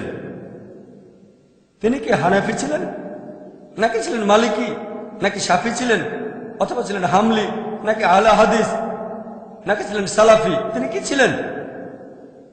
আল্লাহ পবিত্র কোরআনে বলেছেন, সূরা ইমরানের 67 নম্বর আয়াতে উল্লেখ করা হয়েছে, ইব্রাহিম আলাইহিস সালাম ইহুদি অথবা খ্রিস্টান ছিলেন না, ছিলেন আত্মসমর্পণকারী, ছিলেন মুসলিম। পবিত্র কোরআনে সূরা ইমরানের 52 নম্বর আয়াতে উল্লেখ করা হয়েছে যে যীশু খ্রিস্টের অনুসারী যারা ছিল তারা সবাই বলল আমরা তো মুসলিম। আল্লাহ পবিত্র কোরআনে বলেছেন, সূরা হজের 78 নম্বর আয়াতে উল্লেখ করা হয়েছে, তোমরা জিহাদ করো আল্লাহ সুবহানাহু ওয়া তাআলার পথে, হে মুমিনগণ জিহাদ করো আল্লাহর পথে যেভাবে জিহাদ করা উচিত। তোমরা জিহাদ করো অধ্যবসায় এবং শৃঙ্খলার সাথে জিহাদ করে যাও। আল্লাহ তোমাদের মনোনীত করেছেন, তিনি দ্বীনের ব্যাপারে তোমাদের উপর কঠোরতা আরোপ করেননি। তিনি তোমাদের জন্য যে ধর্ম মনোনীত করেছেন, যে দিন মনোনীত করেছেন সেটা হচ্ছে ইব্রাহিমের দিন। তিনি তোমাদের নাম দিয়েছেন মুসলিম। আগের সব আসমানি কিতাবে এবং এই কিতাবেও আল্লাহ বলেছেন তিনি আমাদের মুসলিম বলে ডেকেছেন, আগেকার আসমানি কিতাবে আর এই কিতাবেও। সুতরাং যাকাত দাও, নামাজ আদায় করো। তাহলে আল্লাহ বলেছেন তিনি আমাদের নামকরণ করেছেন মুসলিম, এই আসমানি কিতাবে আর আগের কিতাবে। তাহলে আল্লাহ আমাদের যে লেভেল দিয়েছেন সেটা হলো মুসলিম। এছাড়াও আপনারা কোরআনের আরো অনেক আয়াতে দেখবেন আল্লাহ আমাদেরকে সম্বোধন করেছেন মুসলিম বলে। পবিত্র কোরআনের সূরা ফুসিলাতের 33 নম্বর আয়াতে উল্লেখ করা হয়েছে, ومن أحسن قولا ممن دعا إلى الله وعمل صالحا قال إنني من المسلمين। কথায় সেই ব্যক্তি অপেক্ষা কে উত্তম যে আল্লাহর পথে মানুষকে আহ্বান করে, সৎ কাজ করে এবং বলে আমি তো মুসলিম, আমি আল্লাহর কাছে আত্মসমর্পণকারী। আল্লাহ বলেননি যে আমরা হানাফি বা শাফি বা হামলি বা মালিকি বা সালাফি বা আহলে হাদিস। আল্লাহ আমাদের বলেছেন قال إنني من المسلمين। বলো আমি একজন মুসলিম। আল্লাহ কথা আবার বলেছেন সূরা জুমারের 12 নম্বর আয়াতে উল্লেখ করা হয়েছে, বলো আমি সেই প্রথম কয়েকজনের মধ্যে একজন যারা মুসলিম, যারা আল্লাহর কাছে আত্মসমর্পণ করে। আল্লাহ বলছেন বলো তুমি সেই প্রথম কয়েকজন মুসলিমের ভেতরে একজন। আমার লেকচারের শুরুতে দাওয়ার মাস্টারকে এটা নিয়ে বলেছিলাম, একেবারে শুরুতে না, একটু পরে লেকচার শুরুর আগে। দাওয়ার মাস্টার কি হচ্ছে সূরা ইমরানের 64 নম্বর আয়াত, যেখানে উল্লেখ করা হয়েছে قل يا أهل الكتاب বলো হে কিতাবীগণ تعالوا إلى كلمة سواء بيننا وبينكم এসো সেই কথায় যা আমাদের ও তোমাদের মধ্যে এক। প্রথম সাদৃশ্য কি? ألا نعبد إلا الله আমরা আল্লাহ ছাড়া কারো ইবাদত করি না, ولا نشرك به شيئا আল্লাহর সাথে কাউকে শরীক করি না। ولا يتخذ بعضنا بعضا أربابا من دون الله আমরা আল্লাহ ব্যতীত আমাদের মধ্য থেকে কাউকে ঈশ্বর বলে গ্রহণ করি না। فإن تولوا যদি তারা মুখ ফিরিয়ে নেয় فقولوا اشهدوا বলো তোমরা সাক্ষী থাকো بأننا مسلمون। যে আমরা মুসলিম, আল্লাহর কাছে আত্মসমর্পণ করি। যখন আমরা অমুসলিমদের সাথে কথা বলি, কোনো সমস্যা হলে فقولوا اشهدوا তোমরা সাক্ষী থাকো যে আমরা মুসলিম, আল্লাহ তাআলার কাছে নিজের ইচ্ছাকে সমর্পণ করি। এরপর পবিত্র কোরআনে সূরা হজের 78 নম্বর আয়াতে উল্লেখ করা হয়েছে যে আল্লাহ আমাদের নামকরণ করেছেন মুসলিম। সব মিলিয়ে পবিত্র কোরআনের 7টি আয়াতে বলেছেন আল্লাহ তাআলা নিজেদের মুসলিম বলো। কুল কুল কুল বলো তোমরা মুসলিম, বলো তোমরা মুসলিম। পবিত্র কোরআনের সূরা ফুসিলাতের 33 নম্বর আয়াতে উল্লেখ করা হয়েছে।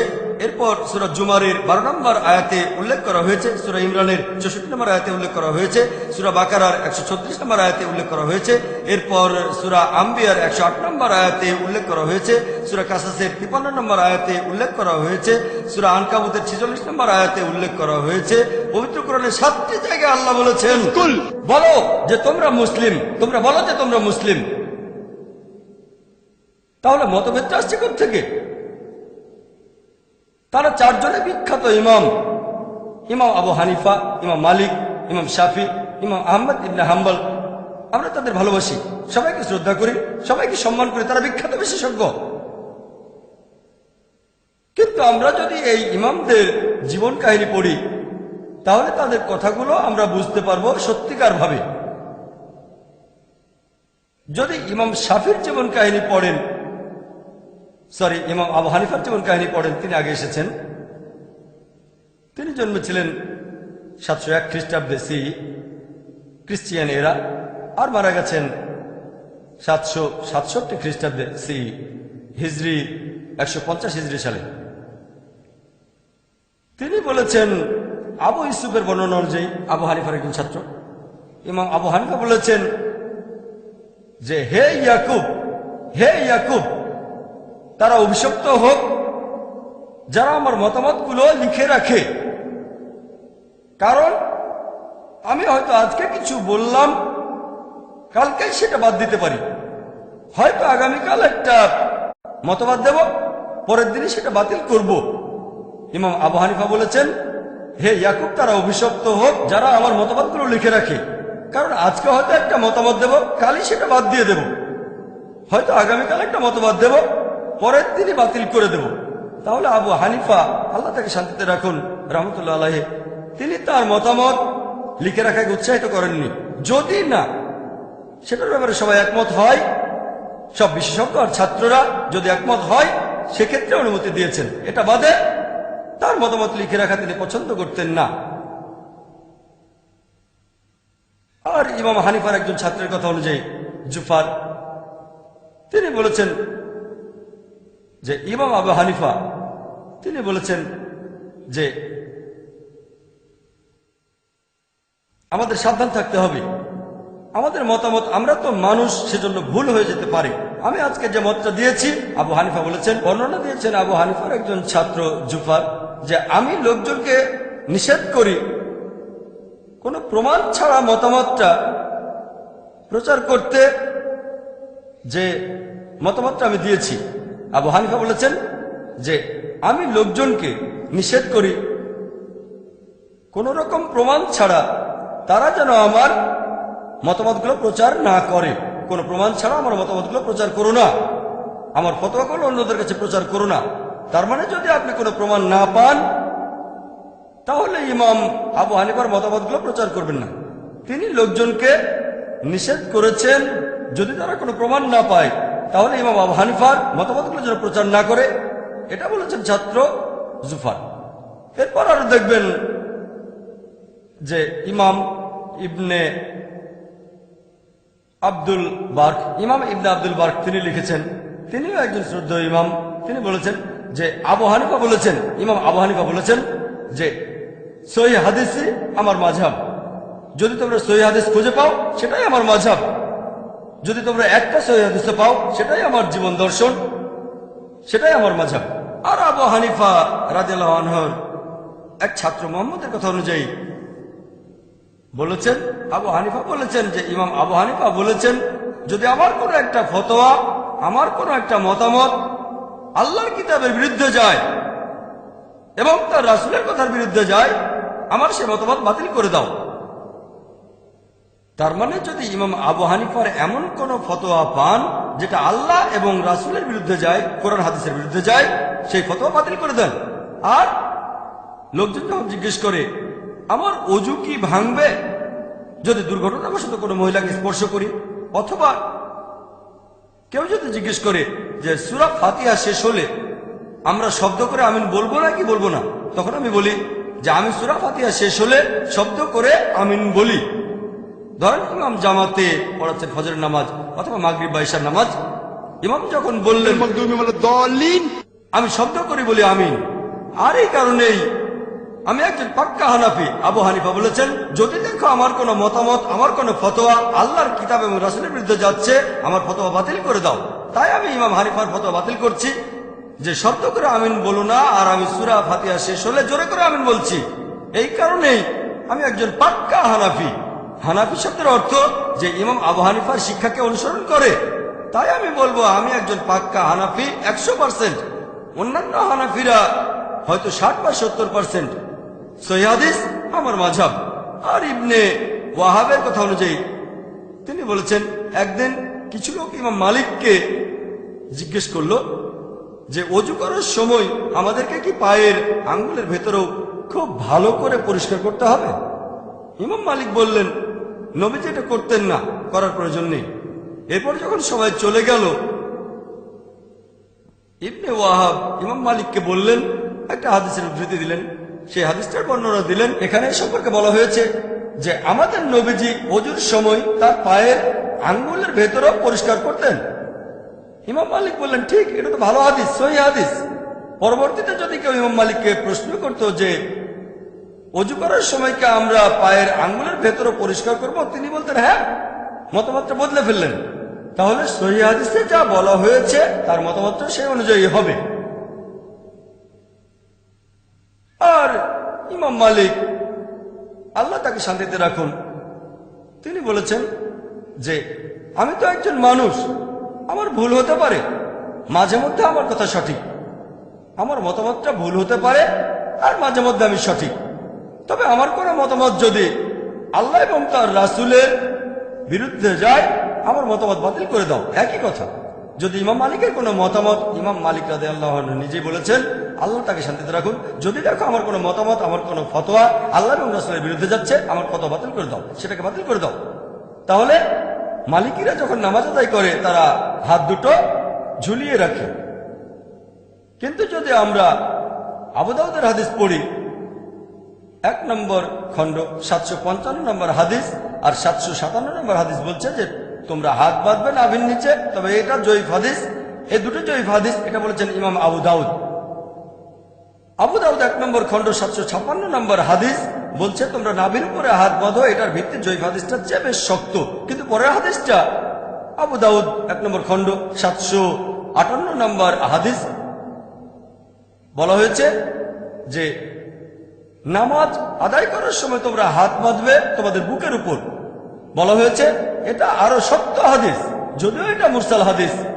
মুরসাল মানে এখানে কিছু অংশ বাদ দেওয়া হয়েছে, কিন্তু তাফসিরে বলা হয়েছে এটা অন্যান্য হাদিসের চেয়ে বেশ মজবুত হাদিস। আপনারা যদি ইবনে খুজাইমার হাদিস পড়েন, সেখানেও বলা হয়েছে নবীজি সাল্লাল্লাহু আলাইহি সাল্লাম বুকের কাছে হাত বাঁধতেন। এমনকি এটাও একটা মুরসাল হাদিস, কিন্তু অন্যান্য হাদিসের পাশাপাশি শেখ নাসিরউদ্দিন আলবানী তিনি বলেছেন এটা সহিহ হাদিস। তাহলে নামাজের সময় হাত কোথায় রাখবেন এ ব্যাপারে মজবুত হাদিস হচ্ছে বুকের কাছে হাত বাঁধেন। তাই আমি যখন নামাজ পড়ি আমি হাত রাখি আমার বুকের উপর। সেজন্যই বলেছি আমি একজন পাক্কা মালিকি। ইমাম মালিক বলেছেন যদি দেখো আমার কোনো ফতোয়া আল্লাহ এবং রাসূলের বিরুদ্ধে যাচ্ছে, আমার সে ফতোয়া বাতিল করে দাও। এখন যদি মালিকিরা বলে ইমাম মালিক বলেছেন তোমাদের বুকের কাছে হাত বাঁধো, যদিও তিনি বলেননি, তারপরে ধরে নিলাম যে তিনি বলেছেন। তিনি আরো বলেছেন যদি আমার কোনো ফতোয়া আল্লাহ রাসূলের বিরুদ্ধে যায় তাহলে সেটা বাদ দিয়ে দাও। আমি তার ফতোয়াকে বাদ দিয়েছি। নামাজের সময় হাত বাঁধি বুকের উপরে, আর সেজন্য আমি পাক্কা মালিকি, 100%, কোনো ফাঁক নেই। অন্যান্য মালিকরা হয়তো 60-70%, আর আমি 100% সম্পূর্ণ মালিকি। আর আপনারা যদি ইতিহাস পড়েন, আব্বাসীদের শাসন আমলে যখন আব্বাসীয় খলিফারা শাসন করতেন, আবু জাফর আর হারুনুর রশিদ, এই দুজন খলিফাই তারা ইমাম মালিকের ফতোয়াগুলো ছাপাতে চেয়েছিলেন, যেটাকে বলা হয় মুয়াত্তা মালিক। তিনি বললেন না, কারণ নবী সাল্লাল্লাহু আলাইহি সাল্লামের সাহাবীগণ বিভিন্ন প্রান্তে ছড়িয়ে আছেন। আমি যতটুকু জানি তার উপর ভিত্তি করে বিভিন্ন মতামত দেই। যেহেতু নবী সাল্লাল্লাহু আলাইহি সাল্লামের সাহাবীগণ পৃথিবীর বিভিন্ন প্রান্তে ছড়িয়ে আছেন, আমি নিশ্চিতভাবে বলতে পারি না যে আমার মতামত সঠিক কিনা। সেজন্য তিনি তার মুয়াত্তা লেখার জন্য খলিফাদেরকে অনুমতি দেননি। তার ফতোয়াকে তিনি সেই দেশের আইন বলে মেনে নিতে রাজি হননি। চিন্তা করেন, ইমাম মালিক ব্যাপারটাকে এভাবেই দেখতেন। আল্লাহ তাকে শান্তিতে রাখুন। এরপর আছেন ইমাম শাফি। ইমাম শাফি তিনি ইমাম মালিকের ছাত্র ছিলেন। এছাড়াও তিনি ইমাম হানিফার একজন ছাত্রের ছাত্র ছিলেন।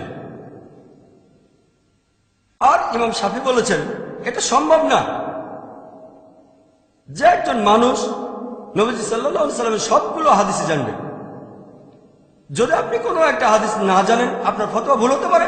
আর এই কারণেই তিনি বলেছেন যদি দেখো কোনো মতামত ইমাম মালিকের মতামত অথবা আমার মতামত বা ইমাম মালিকের বা আল আউজারির বা থাউরির, আগে দেখো তারা এটা কোথায় পেয়েছেন, তার উৎসটা কোথায়। তিনি বলেছেন আমার মতামত অন্ধভাবে অনুসরণ করো না, চোখ বুঝে আমাকে অনুসরণ করো না, আগে দেখো মতামতটা কোত্থেকে পেয়েছেন, পেছনে যাও। আর ইমাম শাফি আল্লাহ তাকে শান্তিতে রাখুন রহমতুল্লাহ আলাইহি, তিনি বলেছেন যে যদি কোনো সহিহ হাদিস খুঁজে পাও সেটাই আমার মাযহাব। তাহলে ইমাম শাফির মাযহাবটা হচ্ছে সহিহ হাদিসের মাযহাব। তিনি বলেছেন যদি কোনো সহিহ হাদিস খুঁজে পাও যেটা আমার মতামতের বিরুদ্ধে যায়, মতামতটা বাতিল করে দাও। ইমাম শাফি বলেছেন যদি দেখো আমার কোনো ফতোয়া আল্লাহ এবং রাসূলের বিরুদ্ধে যাচ্ছে, আমার ফতোয়া বাদ দিয়ে দাও। লোকজন যদি আমাকে জিজ্ঞেস করে যদি ওযু অবস্থায় থাকি তখন কোনো মহিলাকে টাচ করে বা মহিলা আমাকে টাচ করে, ওযু কি ভেঙে যাবে আমার? আমি বলবো না, এতে ওযু ভাঙবে না, কারণ বেশ কিছু সহিহ হাদিস আছে আবু দাউদ এবং সহিহ মুসলিমে যে ওযু ভেঙে যাবে না। তাহলে এজন্য আমি পাক্কা শাফি। কারণ ইমাম শাফি বলেছেন যদি তোমরা দেখো যে আমার কোনো ফতোয়া আল্লাহর কালাম এবং নবীজির হাদিসের বিরুদ্ধে যাচ্ছে, অন্য কথা বলছে, আমার ফতোয়া বাদ দিয়ে দাও। এই কারণে আমি একজন পাক্কা শাফি। অন্যান্য শাফিরা হয়তো 60-70% শাফি বা 80%, তবে 100% না, আমি একেবারে পাক্কা শাফি। আর আপনার ইতিহাস পড়লে দেখবেন ইমাম শাফি তিনি তখন বাগদাদে। ইমাম শাফি তার ফতোয়া নিয়ে একটা বই লিখেছিলেন যার নাম আল হুজ্জা। পরবর্তীতে তিনি একবার মিশরে গিয়ে আবার ফিরে এলেন। তারপর তিনি ইমাম লায়েক ইবনে সাদের ছাত্রদের অধীনে পড়াশোনা করলেন। এ সময় অনেক বিষয়ে তার দৃষ্টিভঙ্গি বদলে গেল। তিনি নতুন একটা বই লিখলেন আলুম। তাহলে ইমাম শাফি প্রথমে একটা বই লিখেছেন আল হুজ্জা, পরে আরেকটা নতুন বই আলুম। তার মানে ইমাম শাফি যখন ইমাম লায়েকের ছাত্রের কাছে পড়েছেন, মানুষের একটা ভুল ধারণা আছে যে ইমাম মাত্র 4 জন, আর অনেক আছেন। এই 4 জন ইমাম তারা অনেক জনপ্রিয়, কারণ তাদের ছাত্ররা তাদের কথা প্রচার করেছেন। এছাড়াও আরো ইমাম ছিলেন, যেমন ইমাম লায়েত ইবনে সাদ। ইমাম শাফি একটা কথা বলেছিলেন, যদিও তিনি ইমাম মালিকের ছাত্র ছিলেন। তিনি বলেছেন যে ইমাম লায়েতের ফিকা সম্পর্কে যে জ্ঞান আছে সেটা ইমাম মালিকের চেয়ে অনেক বেশি। ইমাম শাফি এটা বলতে পারেন, আমরা পারি না। এছাড়াও আরো অনেক ইমাম আছেন। চতুর্থ ইমাম ইমাম আহমদ ইবনে হাম্বল। ইমাম আহমদ ইবনে হাম্বলও একই মত পোষণ করতেন। তিনি এত কঠোর ছিলেন যে ইমাম আবু হানিফা তিনি বলেছেন, নিশ্চিত না হওয়া পর্যন্ত আমার কোনো ফতোয়া লিখো না যদি সেটাতে সবাই একমত হয়। ইমাম আহমদ ইবনে হাম্বল এর চেয়ে অনেক বেশি কড়া ছিলেন। তিনি বলেছেন, আমার কোনো মতামতই লিখে রেখো না। যদি আমার মতামতকে যাচাই করতে চাও, অথবা ইমাম মালিকের মতামত, আমার মতামত, বা ইমাম মালিক, ইমাম শাফি, ইমাম আবু হানিফা প্রধান উৎসগুলো দেখো। আর যদি দেখো আমার কোন ফতোয়া আল্লাহ এবং তার রাসূলের বিরুদ্ধে যাচ্ছে, ফতোয়া বাতিল করে দাও। এই কারণে আমি বলছি, আমি একজন 100% হামলি। হামলি মানে তো যারা ইমাম আহমদ ইবনে হাম্বলকে অনুসরণ করে চলে, আমি পুরো 100% হামলি। আর অন্য হামলিরা হয়তো 70 বা 80%। তাহলে যদি বলেন যে ইমাম আবু হানিফা যা বলেছেন আল্লাহ সুবহানাহু ওয়া তাআলা তাকে শান্তিতে রাখুন, সেগুলো মানলে হবেন হানাফি। আমি একজন পাক্কা হানাফি, 100% হানাফি। যদি ইমাম মালিককে অনুসরণ করলে মালিকি হওয়া যায়, আমি পুরো 100% মালিকি। আর যদি ইমাম শাফিকে অনুসরণ করলে শাফি হওয়া যায়, আমি 100% শাফি। আর যদি ইমাম আহমদ ইবনে হাম্বলকে মেনে চললে হামলি হওয়া যায়, আমি তাহলে 100% পাক্কা হামলি। কারণ এই চারজন বিখ্যাত ইমামই বলেছেন, যদি দেখো আমার কোন ফতোয়া আল্লাহ এবং রাসূলের বিরুদ্ধে যাচ্ছে, আমার ফতোয়া বাদ দিয়ে দাও তোমরা। দেখেন, এই চারজন ইমামের অনুসারী এই মাযহাবগুলো আসলে কি? মাযহাব শব্দের অর্থ কি? মাযহাব মানে পথ, যাওয়ার রাস্তা অথবা যাওয়ার সময়। মাযহাবের আরেকটা প্রতিশব্দ সুন্নাহ। সুন্নাহ শব্দটার অর্থ পথ। নবীজির সুন্নাহ মানে নবীজির দেখানো পথ। তাহলে এই চারজন বিখ্যাত ইমামের মাযহাব ছিল আমাদের নবীজির মাযহাব। চারজন ইমামই বলেছেন, যদি কোনো সহিহ হাদিস পাও আমার ফতোয়া বাদ দাও। তার মানে এই চারজন ইমাম, তাদের মাযহাব ছিল আমাদের রাসূলের মাযহাব। সহজ, রাসূলের দেখানো পথ। ইমাম আবু হানিফা রাদিয়াল্লাহু আনহু, আল্লাহ তাকে শান্তিতে রাখুন, তিনি নতুন করে হানাফি মাযহাব বলে কিছু চালু করেননি। ইমাম মালিকি মাযহাব নামে নতুন কিছু চালু করেননি। ইমাম শাফি নতুন করে শাফি মাযহাব চালু করেননি তিনি। ইমাম আহমদ ইবনে হাম্বল তিনি হামলি মাযহাব নামে নতুন কিছু চালু করেননি। তারা সবাই নবীজির মাযহাব অনুসরণ করেছেন। খ্রিস্টানদের মধ্যে এরকম একটা ভুল ধারণা আছে, যীশু খ্রিস্ট খ্রিস্টান ধর্ম প্রচার করতে আসেননি, তিনি এসেছিলেন ইসলাম প্রচার করতে। একইভাবে এই চারজন ইমামের সবাই এসেছিলেন আমাদের জ্ঞান দিতে, আল্লাহ এবং রাসূলের বিভিন্ন নির্দেশের ব্যাখ্যা দিতে। তারা নবীজি সাল্লাল্লাহু আলাইহি ওয়াসাল্লামের মাযহাব ছাড়া অন্য কোনো মাযহাবে ছিলেন না। আল্লাহ পবিত্র কোরআনে বলেছেন, সূরা নিসার 59 নম্বর আয়াতে উল্লেখ করা হয়েছে, আতিউল্লাহ আতিউর রাসূল। আল্লাহকে মানো এবং তার রাসূলকে মানো, এবং যারা তোমাদের মধ্যে ক্ষমতার অধিকারী, যারা বিভিন্ন ক্ষমতার অধিকারী এবং জ্ঞানের অধিকারী, আপনারা মানবেন আল্লাহ এবং তার রাসূলকে। এরপরে আল্লাহ বলেছেন, তোমাদের মধ্যে যারা ক্ষমতার অধিকারী, যারা জ্ঞানের অধিকারী। তবে আয়াতটা এখানে শেষ হয়ে যায়নি। এখানে আরো বলা হয়েছে, যদি তাদের মতভেদ থাকে আল্লাহ এবং রাসূলের কাছে ফিরে যাও। তাহলে যাদের জ্ঞান আছে, ইমাম শাফি, ইমাম আহমদ ইবনে হাম্বল, ইমাম মালিক, ইমাম আবু হানিফা, আল্লাহ তাদের শান্তিতে রাখুন সবাইকে, তাদের মতভেদ থাকলে আল্লাহ এবং রাসূলের কাছে ফিরে যাবেন। চারজন ইমাম একই কথা বলেছেন, যদি আমার ফতোয়া আল্লাহ এবং রাসূলের বিরুদ্ধে যায়, আমার ফতোয়া বাদ দাও। আল্লাহ একই কথা বলেছেন, আল্লাহ এবং রাসূলকে মানো, এবং যারা ক্ষমতার অধিকারী, যারা জ্ঞানের অধিকারী, তাদের মতভেদ থাকলে আল্লাহ এবং রাসূলের কাছে ফিরে যাও। যদি আল্লাহ এবং শেষ বিচারের দিনে বিশ্বাস রাখো, কারণ এটাই হলো উত্তম এবং পরিণামে প্রকৃষ্টতর। কোন রকম মতভেদ থাকলে আমরা কি করব? আল্লাহ এবং রাসূলের কাছে ফিরে যাব। ব্যাপারটা খুব সহজ। তবে কিছু মুসলিম আছে যারা আমাকে প্রশ্ন করতে পারে, ভাই জাকির ভালো, যেসব লোকের কোরআন এবং হাদিসের যথেষ্ট জ্ঞান আছে, তাদের জন্য এটা সহজ যে কোনটা ভুল আর কোনটা ঠিক, কোনটা সহিহ হাদিস আর কোনটা জয়ীফ হাদিস। এখন আমরা কিভাবে সাধারণ মুসলিম হিসেবে, কমন মুসলিমরা বুঝতে পারবো যে কোনটা ঠিক আর কোনটা ভুল? প্রশ্নটা খুবই সুন্দর। আমি তাদের বলি, তারা বলে এই জন্য আমরা তাকলিদ করি। তখন তাদের বলি এই তাকলিদ শব্দটার অর্থ কি? তাকলিদ মানে দেখেন, কোন ইমামের কথাগুলো অনুসরণ করলে সেটাকে তাকলিদ বলা হয় না, হবেন মুকাল্লিদ। যদি আপনি প্রমাণ করে দেখান আপনার ইমাম ভুল করেছেন, তারপর সেটা শুধরে দিলেন, তখনও আপনি থাকবেন মুকাল্লিদ। যেমন ধরেন, যদি আপনার মায়ের হার্টে কোনো সমস্যা থাকে, ঠিক হার্টে সমস্যা আছে, তাহলে ডাক্তার লাগবে। এখন কার কাছে যাবেন? ডাক্তার কাছে তো যাবেন না, যাবেন একজন হার্ট স্পেশালিস্টের কাছে।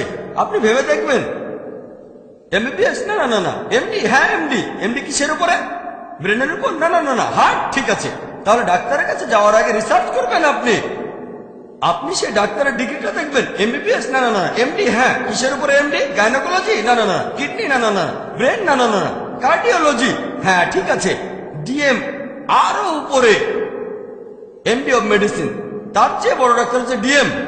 আগে রিসার্চ করে তারপরে ডাক্তারের কাছে যান। যে কোনো ডাক্তারকে তো দেখাবেন না। যদি রাস্তায় কেউ বলে আপনার মায়ের হার্টের সমস্যা, একটা কাজ করেন, আপনি কি সেটা করবেন? তার কথা শুনবেন না, আপনি রিসার্চ করবেন। একইভাবে তৃতীয় ক্যাটাগরি, আতিউল্লাহ আতিউর রাসূল, আল্লাহ এবং তার রাসূলকে মানো। তৃতীয় ক্যাটাগরি হলো তোমাদের মধ্যে যাদের জ্ঞান আছে অথবা যারা হলো ক্ষমতার অধিকারী। আপনি রিসার্চ করবেন। একজন বিশেষজ্ঞ কোনো মত দিলে সেটা ঠিক হতে পারে, ভুলও হতে পারে, আপনি সব চেক করতে পারবেন না। ধরেন 10 জন বিশেষজ্ঞের মত শুনলেন, আপনি বললেন যে প্রথম বিশেষজ্ঞ প্রায় 30-40টা রেফারেন্স দিয়েছেন, আমি 20টা চেক করে দেখেছি, 20টাই কোরআন এবং সহিহ হাদিসে, তাহলে 21 নম্বরটা চেক করতে হবে না। এরপর তৃতীয় বিশেষজ্ঞকে দেখলেন, তারটা হলো মিক্সচার, কিছু আছে সহিহ হাদিস আর কিছু জয়ীফ হাদিস। তৃতীয় বিশেষজ্ঞ, তার বলা বেশিরভাগ কথাই হচ্ছে ভিত্তিহীন, সেখানে কোনো সহিহ হাদিস নেই। বুখারী, সহিহ বুখারী খোলেন, 7000-এরও বেশি হাদিস আছে, একটা সাথেও মিলে না। তাহলে অনেক বিশেষজ্ঞ আছেন, আপনি চেক করে দেখবেন। এখন আপনি চেক করে তারপর বুঝতে পারলেন যে হ্যাঁ প্রথম বিশেষজ্ঞ, হ্যাঁ কথা বলার সময় তিনি রেফারেন্স দেন, সব রেফারেন্স গুলো চেক করি কোরআন হাদিস দিয়ে। তারপর কি হবে? তাদের কোনো প্রশ্ন করলেন, 3 জন বিশেষজ্ঞ মতামত দিলেন, আপনি অটোমেটিক্যালি মানবেন প্রথম জনের কথা, কারণ এর আগে তার 20টা রেফারেন্স চেক করেছেন, সবগুলোই ঠিক ছিল। তাহলে ইনশাআল্লাহ 21 নম্বর রেফারেন্সটাও ঠিক হবে। প্রত্যেক মুসলিম বিশেষজ্ঞের বলা সবকিছু চেক করতে পারবেন না। আপনি এখানে আগে রিসার্চ করে নেবেন। প্রথম যে বিশেষজ্ঞ, হ্যাঁ তিনি কোরআন হাদিস নিয়ে কথা বলেন, ধরেন মোট 4 জন বিশেষজ্ঞ, ইনি হলেন প্রথম বিশেষজ্ঞ। এরপর দ্বিতীয় বিশেষজ্ঞ যা বলেছেন তার কিছু সঠিক কিছু বেঠিক। এরপর তৃতীয় যে বিশেষজ্ঞ, বেশিরভাগই ভুল। তাহলে আপনি রিসার্চ করে বোঝার চেষ্টা করবেন যে কেমন বিশেষজ্ঞ। তারপর যদি রিসার্চ না করে প্রথম বিশেষজ্ঞকে মেনে চলেন, কোনো সমস্যা নেই। তবে ধরেন আপনি প্রথম বিশেষজ্ঞের কথা মানেন, তার উপরে রিসার্চ করেছেন, আরেকজন বিশেষজ্ঞ বললেন প্রথমজন যা বলেছেন সেটা ভুল, আমি প্রমাণ করে দেখাতে পারি কোরআন এবং হাদিস দিয়ে। প্রমাণটা চেক করেন, যদি প্রমাণ ভুল হয় তাকে বাতিল করেন, প্রথমজনকে মেনে চলেন। কিন্তু সেই প্রমাণটা সেই বিশেষজ্ঞ যেটা দেখিয়েছেন যে কোরআন আর হাদিসের কথা প্রথম বিশেষজ্ঞের কথার বিরুদ্ধে যাচ্ছে, তাহলে প্রথম বিশেষজ্ঞের কথা বাতিল করে দেন। এখানে আরেকটা উদাহরণ দেই। যেমন ধরেন আমি যখন কিছু শুনি, আমি যেটা বলি লেকচারের আগে আমি রিসার্চ করি, কিন্তু আমার মাথার ভেতরে আরো অনেক তথ্য আছে, অনেক ইনফরমেশন আছে যেগুলো চেক করা হয়নি। তারপরও ক্যাটাগরি করি। যেমন ধরেন, যদি আমি শেখ নাসিরুদ্দিন আলবানীর কোনো মতামত শুনি, মাশাআল্লাহ তিনি কিছুদিন আগে মারা গেছেন, আমার মতে তিনি বর্তমান সময়ের অন্যতম সেরা মুহাদ্দিস ছিলেন, তাই তিনি যা বলেছেন আমি সেগুলো অনুসরণ করি, কারণ আমি চেক করে দেখেছি তিনি মাশাআল্লাহ কোরআন হাদিস অনুযায়ী কথা বলতেন। কিন্তু কেউ যদি ফতোয়া দেন নাসিরুদ্দিন আলবানীর বিরুদ্ধে, যদি সেটা কোরআন হাদিস অনুযায়ী হয়, নাসিরুদ্দিন আলবানীর ফতোয়াটাকে আমি বাতিল করে দেব, করতে পারি। তবে আমি জানি যে প্রত্যেক মানুষই ভুল করতে পারে। ইমাম শাফি ভুল করেছেন, ইমাম আবু হানিফা ভুল করেছেন, ইমাম আহমদ ইবনে হাম্বল, ইমাম মালিকও ভুল করেছেন। তাহলে নাসিরুদ্দিন আলবানী ভুল করতে পারেন, করতে পারেন। তবে সেই বিশেষজ্ঞদের একজন যারা কোরআন হাদিস অনুযায়ী কথা বলেন, তাহলে যদি কেউ ফতোয়া দেন এখানকার স্থানীয় লোক আর নাসিরউদ্দিন আলবানী, আমি আলবানীর কথাটাই মানবো। যদি হাতে সময় থাকে তবে লেকচারে কিছু বললে সেটা আমি চেক করি, লেকচারটা চেক করে নিই, কারণ সেটা দায়িত্ব আমার। তবে যদি আমি কোনো মতামত দিতে চাই, আমার পক্ষে সব হাদিস চেক করা সম্ভব না, কঠিন, সাধারণ মানুষের পক্ষে কঠিন। তাই দেখতে হবে কোন বিশেষজ্ঞের কথা শুনছেন, অথবা কোন বইটা পড়ছেন, কার লেখা বই পড়ছেন, কার লেকচারের কাছে আপনি শুনছেন। এভাবে ক্যাটাগরি করেন। ভালো বিশেষজ্ঞ, এই বিশেষজ্ঞের 20% কথা ভুল, এই বিশেষজ্ঞের 50%, এই বিশেষজ্ঞের 90% ভুল। তারপর যদি হাতে সময় না থাকে আর প্রথম বিশেষজ্ঞের উপরই আপনার ভরসা থাকে, সবকিছু চেক করতে আর হবে না। যদি হাতে সময় থাকে তাহলে চেক করেন, ভালো, আলহামদুলিল্লাহ, মাশাআল্লাহ। যদি সময় থাকে চেক করতে পারেন, তবে এটা তাকলিদ না। যদি কেউ প্রমাণ দেখায় যে আপনি যাকে মেনে চলেন তার কথা ভুল, তারপরও তাকে অন্ধভাবে অনুসরণ করেন, সেটা তাকলিদ। আমরা তাকলিদ করবো শুধু আল্লাহ ও রাসূলের উদ্দেশ্যে, ব্যাস, আতিউল্লাহ আতিউর রাসূল, ব্যাস, আর কেউ না। সহজ সহজ নিয়ম। এখন কেউ হয়তো আমাকে বলতে পারে, ভাই জাকির, আপনি বলছেন দল তৈরি করবেন না আপনি, কিন্তু নবীজি তো বলে গেছেন 73টা আলাদা দল তৈরি হবে। আমি বলবো, হ্যাঁ, নবীজি বলেছেন এমনটা হবে, বলেননি এটা করা উচিত। আল্লাহ আমাদের নিষেধ করেছেন, তবে নবীজি জানতেন, যদিও আল্লাহ বলেছেন দলে বিভক্ত হয়েও না, তারপরে মুসলিমের বিভক্ত হবে, নবীজি এটা জানতেন। তিনি বলেননি যে বানানো উচিত। আর আপনারা যদি সহিহ হাদিস পড়েন, আবু দাউদ 4579 এবং 4580 নম্বর হাদিস বলা হয়েছে যে নবীজি মুহাম্মদ সাল্লাল্লাহু আলাইহি ওয়াসাল্লাম বলেছেন যে ইহুদিরা 71 বা 72টা দলে বিভক্ত, খ্রিস্টানরা 70 বা 71টা দলে বিভক্ত, আর মুসলিমরা 73টা দলে বিভক্ত হবে। এরপর তিরমিজিতে আছে 131 নম্বর হাদিস, এছাড়াও তিরমিজির 2643 নম্বর হাদিস। আমাদের নবীজি বলেছেন যে বনী ইসরাইল, ইহুদি এবং খ্রিস্টানরা মোট 72টা দলে বিভক্ত হয়েছে, তবে আমার উম্মাহ তারা 73টা দলে বিভক্ত হবে। একটা দল বাদে অন্য সবাই দোজখে যাবে। সাহাবীগণ প্রশ্ন করলেন, সেই দলে কারা? নবীজি বললেন, যারা আমাকে এবং আমার সহচরদের অনুসরণ করবে। নবীজি বলেছেন 73টা দল তৈরি হবে, সবাই দোজখে যাবে, একটা দল বাদে, যারা নবীজি এবং সাহাবীগণকে অনুসরণ করবে। আরেকটা হাদিস আছে সহিহ বুখারীতে 3 নম্বর খণ্ড 2652 নম্বর হাদিস। নবীজি বলেছেন, সবচেয়ে সেরা মানুষ হলো যারা আমার সময়টাতে ছিল, তার মানে সাহাবীগণ। এরপরে পরবর্তী প্রজন্ম, আর তারপরে তার পরের প্রজন্ম। নবীজি বলেছেন সবচেয়ে সেরা হলো তারা যারা আমার প্রজন্মে ছিল, সাহাবীগণ, তারপরে পরবর্তী প্রজন্ম অর্থাৎ তাবেঈন, এরপরে তারপরের প্রজন্ম, তবে তাবেঈন, শেষ। তাহলে আমরা যদি কিছু গ্রহণ করি সেটা নেব আমাদের নবীজির প্রজন্ম থেকে, মানে সাহাবীগণ, পরবর্তী প্রজন্ম তাবেঈন, এরপরে তাবে তাবেঈন, শেষ। এই 3 প্রজন্ম, ইনাদেরকে বলা হয় সালাফিস সালেহিন, অর্থাৎ ন্যায়নিষ্ঠ পূর্বপুরুষ অথবা ন্যায়নিষ্ঠ পূর্ববর্তীগণ। সালাফ মানে পূর্বপুরুষ, পূর্ববর্তী। তাহলে শরিয়ার মধ্যে, ইসলামিক শরিয়ায় সবচেয়ে গুরুত্বপূর্ণ ক্যাটাগরি মোট 4টা। এর মধ্যে সবচেয়ে গুরুত্বপূর্ণ পবিত্র কোরআন, আল্লাহ তাআলার কালাম। যদি কোনো কিছু খোঁজেন আর কোরআনে না পান, তাহলে পরের উৎসে চলে যাবেন, সেটা হচ্ছে হাদিস, সহিহ হাদিস, আমাদের নবীজির হাদিস। হাদিসগুলোর মধ্যে নবীজি যে নির্দেশগুলো দিয়েছেন সেগুলোর গুরুত্ব তার কাজের চেয়ে বেশি। যদি নবীজির কথা আর কাজে পার্থক্য থাকে, কথার গুরুত্ব বেশি। তৃতীয় উৎস, সেটা সাহাবীগণ, ইজমা। 3টা প্রজন্ম, সাহাবীগণ, তাবেঈন, তাবে তাবেঈন, ইজমা। সাহাবীগণের কয়েকজনের মতামত, সেটা একজনের মতামতের চেয়ে বেশি গুরুত্ব পাবে। তারপর তাবেইন, তাবে তাবেইন। আর একেবারে শেষ উৎস হলো কিয়াস। যদি প্রথম তিনটা উৎস থেকে কিছু না পান, কোরআনে পেলেন না, হাদিসে পেলেন না, তারপরে এই তিনটা প্রজন্মের জীবন কাহিনীতেও কিছু পেলেন না, তখন ব্যবহার করবেন কিয়াস। সাদৃশ্য দেখে অনুমান করা। إن في خلق السماوات والأرض واختلاف الليل والنهار والفلك التي تجري في البحر بما ينفع الناس وما أنزل الله من السماء من ماء فأحيا به الأرض بعد موتها وبث فيها من كل دابة. About every move you make, it's time to share and to declare the hope of my heart won't break.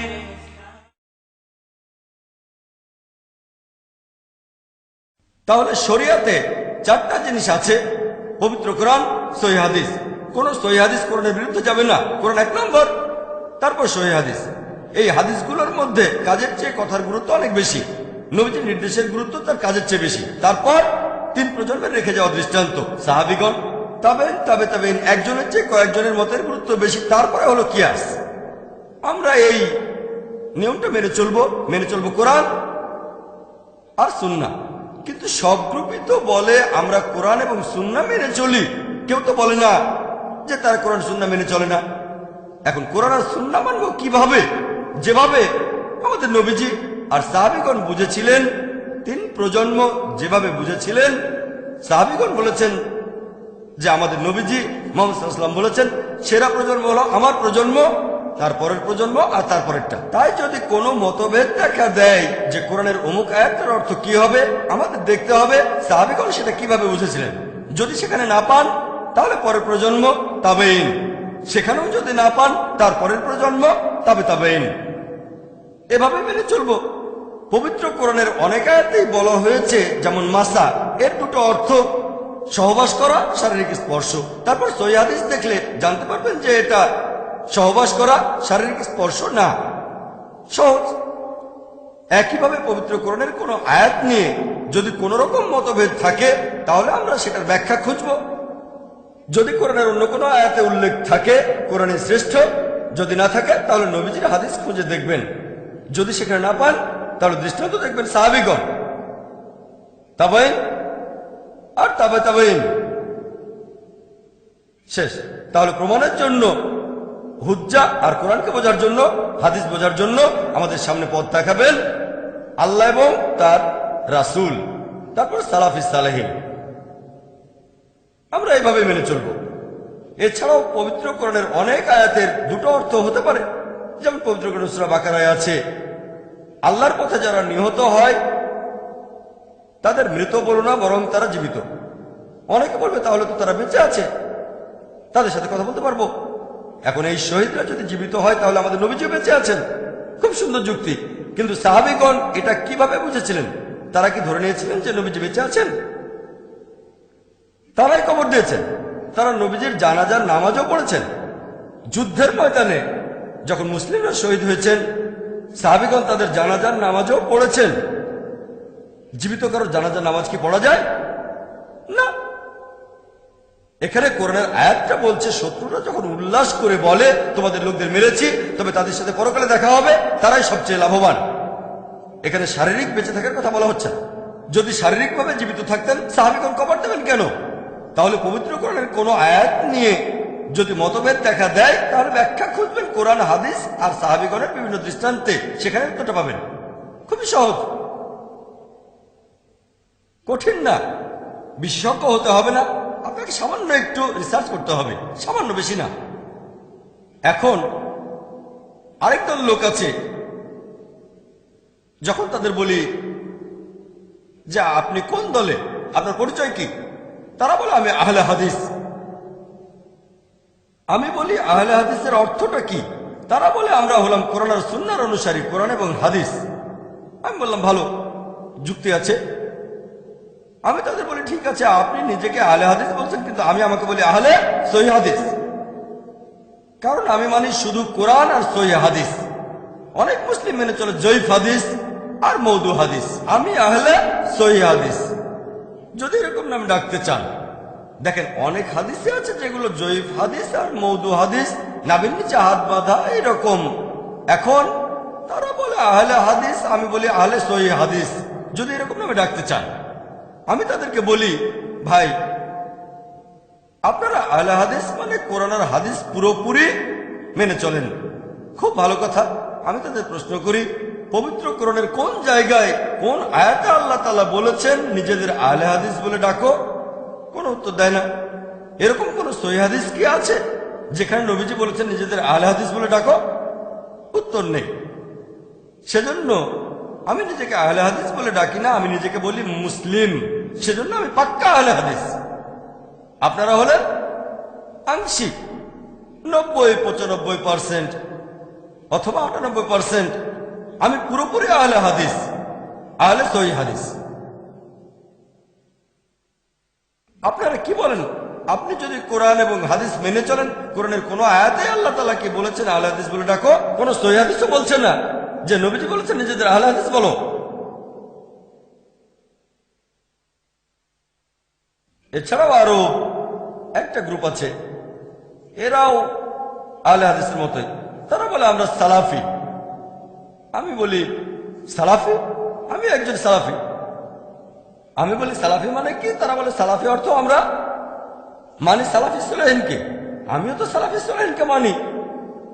আমি মানি আল্লাহকে এবং তার রাসূলকে এবং সালাফি সালেহিনকে, নবীজি সাল্লাল্লাহু আলাইহি ওয়াসাল্লামের সময়কার প্রজন্ম এবং তার দুটো প্রজন্মকে।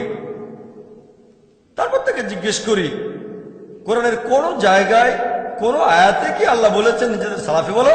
তারা বলে না। কোন হাদিস কি আছে যেখানে আমাদের নবীজি বলেছেন নিজেদের সালাফি বলো? তারা বলেন না। তবে সেখানে একজন সালাফি আমাকে একটা হাদিস দেখালো, নবীজি বলেছেন আমি একজন সালাফ। সে উদ্ধৃতি দিল, এটা আছে সহিহ মুসলিমে, পুরো রেফারেন্সটা বলেনি। বললাম ঠিক আছে। আমি সহিহ মুসলিম দেখলাম, চেক করি, এই হাদিসটা আছে সহিহ মুসলিমে। হাদিস নম্বর সম্ভবত 2405 বা 6, 2405-6 এরকম হাদিস, সহিহ হাদিস। তবে এই কথাটা মাঝখান থেকে নেয়া, মাঝামাঝি। পুরো হাদিসটা বলছে যে মুহাম্মদ সাল্লাল্লাহু আলাইহি সাল্লাম তার মেয়েকে বললেন ফাতিমা রাদিয়াল্লাহু আনহাকে যে আমি একজন উৎকৃষ্ট সালাফ তোমার জন্য, আমি একজন উৎকৃষ্ট সালাফ তোমার জন্য। এখানে বাবা বলছেন তার মেয়েকে। এখন নবীজি মুহাম্মদ সাল্লাল্লাহু আলাইহি সাল্লাম তার মেয়েকে বললেন হযরত ফাতিমা রাদিয়াল্লাহু আনহাকে যে আমি একজন উৎকৃষ্ট সালাফ। আরবি ভাষায় এই সালাফ শব্দটার অর্থ হচ্ছে পূর্বসূরি, পূর্বপুরুষ। তাহলে আমি যদি আমার মেয়েকে বলি আমি তোমার সালাফ, সমস্যা নেই। একজন আরব খ্রিস্টান যদি তার মেয়েকে বলে আমি তোমার জন্য সালাফ, কোনো সমস্যা নেই। অর্থের দিক থেকে কোনো সমস্যা নেই। তবে ইসলাম অনুযায়ী পূর্বপুরুষ, হ্যাঁ, মুহাম্মদ সাল্লাল্লাহু আলাইহি সাল্লাম তার মেয়ের জন্য উৎকৃষ্ট সালাফ। তবে আমাদের মধ্যে প্রত্যেকে হয়তো তার মেয়ের জন্য উৎকৃষ্ট ইসলামিক সালাফ নয়, হয়তো সেই সন্তান বাবার চেয়ে আরো বেশি ইসলামিক। তাহলে প্রত্যেক বাবা মাই সন্তানকে এটা বলতে পারে না। যদি সালাফের শব্দগত অর্থটা ধরেন, বিশেষজ্ঞদের মতে, সালাফিদের মধ্যে অনেক বিখ্যাত বিশেষজ্ঞ আছেন, তারা বলেন বর্তমানে কেউ বলতে পারে না যে সে একজন সালাফ। কেন? আমরা খালাফ, আমরা পরে এসেছি। সালাফগণ ছিলেন আমাদের আগে। তাহলে আগের মানুষদের সাথে তুলনা করলে আমরা খালাফ। হ্যাঁ, আমরা সালাফ হতে পারি আমাদের সন্তান, নাতি, নাতনি, বংশধরদের জন্য। তাহলে টেকনিক্যালি আমরা সালাফ হতে পারি, ইসলামিক্যালি না। ইসলামিক্যালি আমরা খালাফ। ক্লিয়ার? আমি একবার অস্ট্রেলিয়ায় গিয়েছিলাম, সেবারে ওখানে প্রথম গিয়েছিলাম লেকচার ট্যুরে। যারা ডেকেছিলেন মাশাআল্লাহ তারাও কোরআন সুন্নাহ মেনে চলেন, সহিহ হাদিস। তারা ইনভাইট করলেন, যথাসময়ে আমি অস্ট্রেলিয়ায় পৌঁছালাম। তারপর সেই শহরেও পৌঁছে গেলাম। আমি তাদের নাম বলবো না, সবাই খুব ভালো মাশাআল্লাহ। রাতের বেলায় আমরা পৌঁছালাম, আমার সাথে আমার ক্যামেরা ক্রুরাও ছিল। তখন আমরা সবাই সেখানে নামাজ আদায় করলাম। তাদের একজন বলল, আরে আপনারা তো আমাদের মতো করেই নামাজ পড়েন। আমি বললাম আপনাদের মতো করে মানে? আমি নবীজির মতো করে নামাজ পড়ি। তারা বলছে আপনারা তো আমাদের মতো করে নামাজ পড়েন, আপনাদের মতো করে মানটা কি, আমরা নবীজির মতো করে পড়ি। এই গ্রুপের অনুসারীরা মাশাআল্লাহ কোরআন সহিহ হাদিস মেনে চলে। তবে তাদের বলা উচিত ছিল, দেখে ভালো লাগলো আপনারা নবীজির মতো করে নামাজ পড়েন, আমাদের মতো করে না। আমি তো তাকে দেখে নামাজ পড়ছি না, আমি আগে থেকে নামাজ পড়ছি। আমি তার মতো করে পড়ছি না, আমি নবীজির মতো করে নামাজ পড়ছি। আর আলহামদুলিল্লাহ সেও নবীজির মতো করে পড়ছে। তার বলা উচিত ছিল, দেখে ভালো লাগছে নবীজির মতো করে নামাজ পড়ছেন, কিন্তু সে বলল, আরে আপনারা তো আমাদের মতো করেই পড়ছেন, খুব খুশি। তারা আগে আমার ভিডিও ক্যাসেট দেখেছিল। ডক্টর জাকির কম্পারেটিভ রিলিজিয়ন নিয়ে যে কথাগুলো বলেছে সেগুলো সঠিক, কিন্তু আমার আকীদা তারা জানে না, যে আমার ধর্মবিশ্বাস কেমন, সেজন্য তারাও বেশি উৎসাহ দেখায়নি। তবে দেখেছে আমি কম্পারেটিভ রিলিজিয়নের উপর একজন স্পেশালিস্ট, ক্যাসেটে ভুল কিছু খুঁজে পায়নি, কিন্তু তারা আমার আকীদা জানে না কিভাবে নামাজ পড়ি। তাই কিছুটা না জানে আমন্ত্রণ করলো। তারপর নামাজ পড়তে দেখে খুব খুশি হলো। আপনারা তো আমাদের মতো করে পড়েন। বললাম, না, নবীজির মতো করে পড়ি। তবে তারা সবাই খুব ভালো মাশাআল্লাহ। সেখানে আমি কিছু লেকচার দিলাম। তারপর যখন ডিনার খেতে বসলাম আমরা, তখন আমরা আলোচনা করলাম। সেখানেও আমি আজকের মতোই বললাম, আমি একজন পাক্কা হানাফি, পাক্কা শাফি, পাক্কা হামলি, পাক্কা আহলে হাদিস। যখন সালাফি প্রসঙ্গ আসলো, বললাম আমি পাক্কা সালাফি। তবে কোরআন বলছে না নিজেদের সালাফি বলে রাখো, অথবা কোনো সহিহ হাদিসও নেই যেখানে নবীজি বলেছেন নিজেদের সালাফি বলো। প্রায় সবাই আমার সাথে একমত হলো, শুধু একজন বাদে। এক ভাই একমত হলো না, অন্য সবাই বলল মাশাআল্লাহ জাকির ভাই আপনার সাথে আমরা একমত। একজন ভাই আমাকে প্রশ্ন করলো, ভাই জাকির, শেখ নাসিরউদ্দিন আলবানীর নাম শুনেছেন? বললাম, হ্যাঁ, তাকে চিনি। তাকে কেমন মনে করেন? বললাম, মাশাআল্লাহ, উনি আমাদের সময় শ্রেষ্ঠ মুহাদ্দিসদের একজন। কয়েক বছর আগের কথা। শেখ নাসিরউদ্দিন তখন জীবিত ছিলেন রহিমুল্লাহ, আল্লাহ তাকে শান্তিতে রাখুন। আচ্ছা, তার কথা মানেন? হ্যাঁ, তিনি বিখ্যাত বিশেষজ্ঞ, তাকে শ্রদ্ধা করি, ভালোবাসি, তাকে সম্মান করি। আচ্ছা, আমি ওনার কথার উদ্ধৃতি দিচ্ছি। সে ইন্টারনেটে গিয়ে albani.com থেকে ডাউনলোড করলো ওনার ফতোয়া। এখন এই ফতোয়ার উত্তর দেন শেখ নাসিরউদ্দিন আলবানী, আল্লাহ তাকে শান্তিতে রাখুন, তাকে শ্রদ্ধা করি, ভালোবাসি, সম্মান করি, আমি তার প্রশংসা করি। মুসলিম বিশেষজ্ঞদের মধ্যে এই ব্যাপারে দুটো গ্রুপ আছে। এক গ্রুপ বলেন সালাফি বলে পরিচয় দেয়া ফরজ, শেখ আলবানী হচ্ছেন সেই দলে। এই বিশেষজ্ঞরা বলেন সালাফি বলে পরিচয় দেয়া ফরজ। আমি বললাম, আলহামদুলিল্লাহ, যদি কেউ প্রমাণ করে দেখাতে পারে কোরআন এবং হাদিস থেকে, আজকে প্রমাণ দিলে আমি আজকে থেকে সেটা পালন করতে শুরু করব। তবে আমি চেক করে দেখব, যদি কেউ আজকে আমার সামনে প্রমাণ করতে পারে কোরআন আর হাদিস থেকে যে সালাফি পরিচয় দেওয়াটা ফরজ অথবা আহলে হাদিস বলা ফরজ, আমি পালন করব। অথবা নিজেকে হানাফি পরিচয় দেওয়া ফরজ বা মালিকি বলা ফরজ, আমি সেটা পালন করব। আমি আমার ধর্মের লেভেল হিসেবে নিজেকে বলতে চাই একজন মুসলিম। যখন সেই ফতোয়াটা পড়লাম শেখ নাসিরউদ্দিন আলবানীর, তিনি তার সময়ের একজন সেরা বিশেষজ্ঞ, তিনি বলেছেন যে ইমাম হানিফা বলেছেন, একটা হাদিসের উদ্ধৃতিও দিয়েছেন যে ইসলামে ৭৩টা দল হবে, সবাই দোজখে যাবে, শুধু একটা দল বাদে, সেই দলটা হলো জামা। আর এই জামা শব্দটার অর্থ প্রথম ৩টা প্রজন্ম। হাদিসটা আছে সহিহ বুখারীতে। হ্যাঁ, আমিও সেটা মানি। তিনি বলেছেন, আবু হানিফার উদ্ধৃতিতে ইমাম আবু হানিফা বলেছেন যে জামা অর্থ অনুসরণ করা সাহাবীগণ এবং তার পরের ২ প্রজন্মকে সালাফি সালেহীন। বললাম, আমি তো সেটা মানি। সে আমাকে আরো দেখালো ইবনে তাইমিয়ার উদ্ধৃতি, এটা বাধ্যতামূলক যে তোমরা মেনে চলবে সালাফি সালেহীনকে। বললাম, আমি তো মানি। তারপর সে ফতোয়া দেখালো ইমাম শাফির, এটা বাধ্যতামূলক, তোমরা মেনে চলবে ৩ প্রজন্মকে, ধার্মিক পুরুষদের। বললাম, আমি তো মানি, সমস্যাটা কোথায়? ইনারা কি বলেছেন নিজেদের সালাফি বলে ডাকো? আবু হানিফা এই কথা বলেননি, ইমাম শাফিও কখনো বলেননি, শেখ ইবনে তাইমিয়াও বলেননি। লোকে মনে করে বলেছেন, আসলে বলেননি। তাহলে কোরআন হাদিস থেকে প্রমাণ করা যাচ্ছে না যে নিজেদের বলতে হবে সালাফি। এটা হলো একটা কিয়াস। শেখ নাসিরউদ্দিন আলবানীর দেয়া যুক্তি। আমি তাকে শ্রদ্ধা করি, তিনি একজন বিখ্যাত বিশেষজ্ঞ, আমি তাকে সম্মান করে ভালোবাসি। শেখ নাসিরউদ্দিন আলবানীকে একজন ইউজার প্রশ্ন করেছিল, ইন্টারনেটে albani.com গেলে দেখতে পাবেন, তিনি সেখানে যুক্তি দিয়েছেন কেন আমরা নিজেদের সালাফি সালেহীন বলবো। একজন প্রশ্নকারীর সাথে তার আলোচনা হচ্ছে। প্রশ্নকারী এক জায়গায় বলছে, আমি একজন মুসলিম। শেখ নাসিরউদ্দিন আলবানী বললেন, আপনি কোন ধরনের মুসলিম? আপনি কি খারিজি? আপনি কি মুতাজালি? আপনি কি শিয়া নাকি রেফাদি নাকি আপনি কাদরি? কোন ধরনের মুসলিম? প্রশ্নকারী বলল, আমি কোরআন সুন্নাহ মেনে চলা একজন মুসলিম। কোন সুন্নাহ? কোরআন সুন্নাহ তো সবাই মেনে চলে। যেমন খারিজিরা কোরআন সুন্নাহ মেনে চলে, শিয়ারাও কোরআন সুন্নাহ মানে, কাদরিরাও কোরআন সুন্নাহ মানে। কোন ধরনের কোরআন সুন্নাহ? সে তখন বলল, আমি কোরআন এবং সুন্নাহ মেনে চলি যেভাবে সালাফি সালেহীন এগুলোর ব্যাখ্যা করেছিলেন। তখন শেখ বললেন, হ্যাঁ, খুব ভালো, আমরা কোরআন সুন্নাহ মানব যেভাবে সালাফি সালেহীন এগুলোর ব্যাখ্যা করেছেন। তাহলে এই বড় সেন্টেন্সটা ছোট করে বললে শব্দটা হচ্ছে সালাফি। তর্কে তিনি জিতে গেলেন।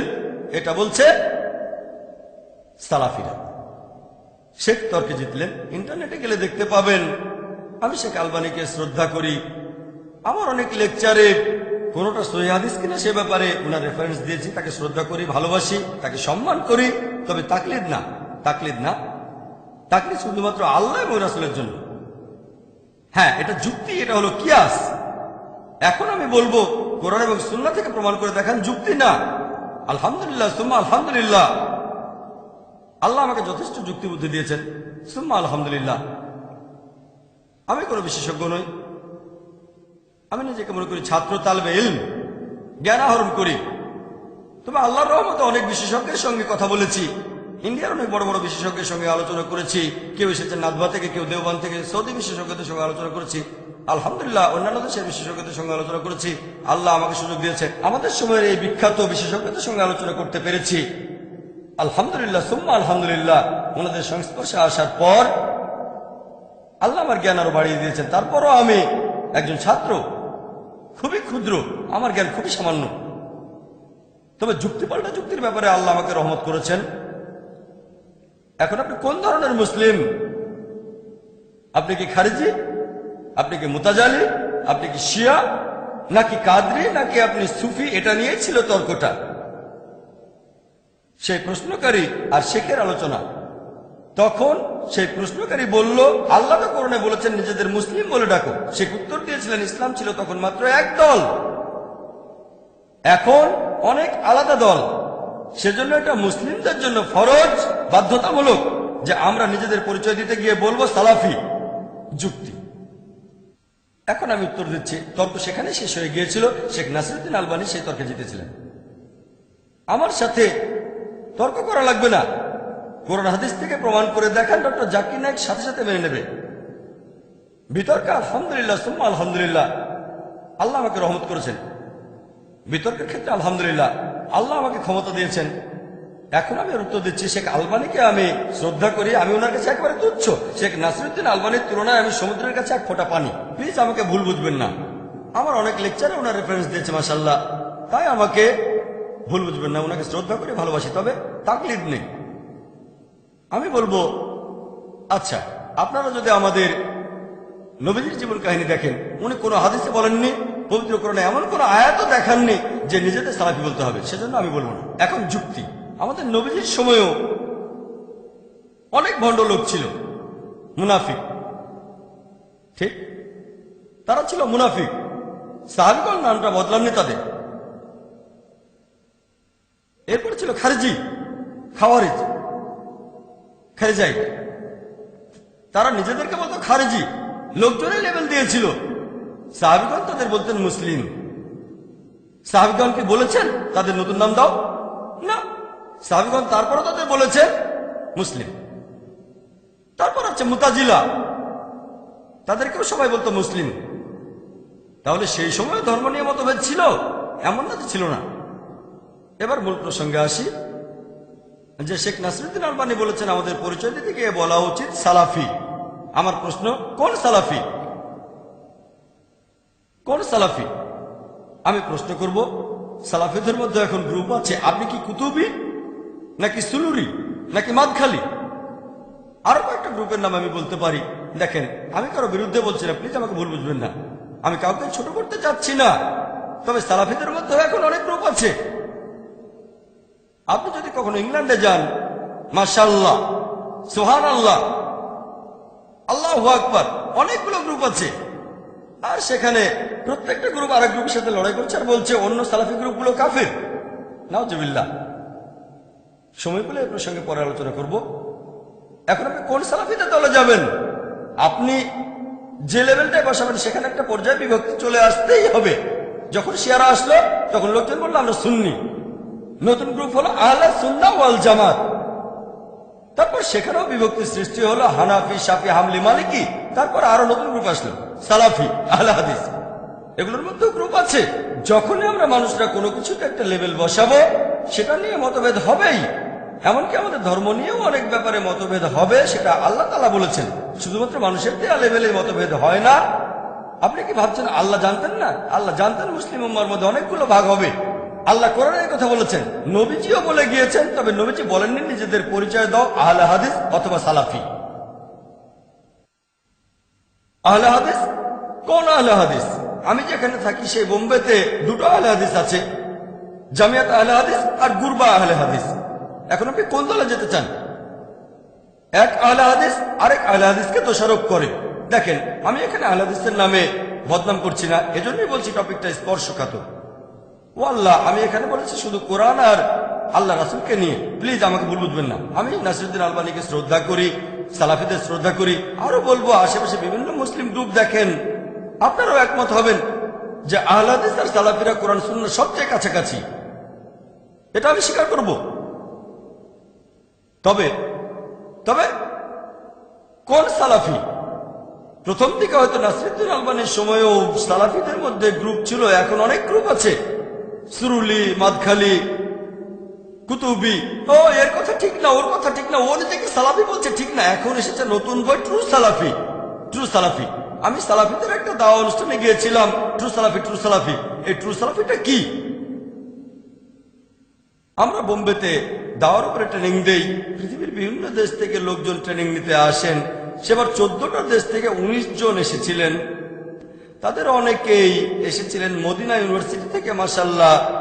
তারপর বাহরাইন ইউনিভার্সিটি থেকে, এরকম তাদের অনেকেই সালাফি, মাশাআল্লাহ। তাদের সাথে আলোচনা করলাম সেখানে। আমি তাদেরকে প্রশ্ন করলাম, সালাফি হলো শর্টকাট, সংক্ষেপে বলা। পুরোপুরি বললে আমি কোরআন সুন্নাহ মানি, যেভাবে সালাফি সালেহীন মানতেন, সংক্ষেপে সালাফি। আমি তাদের বললাম, সালাফি সালেহীন আগে নাকি মুহাম্মদ সাল্লাল্লাহু আলাইহি সাল্লাম আগে, কে বড়? তারা বলল মুহাম্মদ সাল্লাল্লাহু আলাইহি সাল্লাম। তাহলে নিজেদের মোহাম্মদই বলছেন না কেন? কি বলেন? ইন্ডিয়ার নিজেদের মোহাম্মদই বলে কারা? আপনারা কি তা জানেন? জানেন আপনারা? আমরা কি তাদের কথা মানি না? ইন্ডিয়ায় কারা নিজেদের আহমদিয়া বলে ডাকে। এখন কে বড়, মুহাম্মদ সাল্লাল্লাহু আলাইহি ওয়াসাল্লাম না আল্লাহ? আল্লাহ। এখন যে আল্লাহর কাছে আত্মসমর্পণ করে তাকে বলা হয় মুসলিম। আমরা জানি মুসলিমদের মধ্যে অনেক দল আছে। নতুন নাম দিলে সেটার মধ্যে একটা বিভক্তি এসে যাবে। হানাফি মাযহাবে 4টা গ্রুপ আছে, শাফি মাযহাবে আছে কাদিম আর জাদিদ। তারপরে আহলে হাদিস, কাশ্মীরে গেলে দেখবেন অনেক আহলে হাদিসের গ্রুপ আছে। আর কেরালায় দেখবেন মুজাহিদি, মুজাহিদি KNM, কেরালা নাজরাতুল মুজাহিদি। কেরালায় তারা নিজেদের আহলে হাদিস বলে না, মুজাহিদি। আপনি যদি সৌদি আরবে গিয়ে বলেন আমি আহলে হাদিস, তারা বলবে সেটা আবার কি? সৌদি আরবে খুব কম লোক জানে আহলে হাদিস শব্দটা কি। তারা সালাফি শব্দের সাথে পরিচিত। তবে সালাফি আর আহলে হাদিস দুটো আসলে একই রকম, শুধু নামটা আলাদা। কিছু দেশে দেখবেন আনসারি, ঠিক? তাহলে এক এক জায়গায় এক এক নাম। আর ইন্ডিয়ার আহলে হাদিসরা অনেক জায়গায় সালাফি নামে পরিচিত, ঠিক? তাহলে আমরা বুঝতে পারছি যে আপনি যদি লেভেল দিতে চান, সালাফির চেয়ে মোহাম্মদে বলা ভালো, মোহাম্মদের চেয়ে মুসলিম আরো ভালো। সেজন্য আমি বলি নবী এবং রাসূলকে মানবো। আর নিজেকে লেভেল দিতে চাইলে আমি যেটা দিব সেটা হচ্ছে মুসলিম, আর কিছু না। শুরুতেও মুসলিম, শেষেও মুসলিম।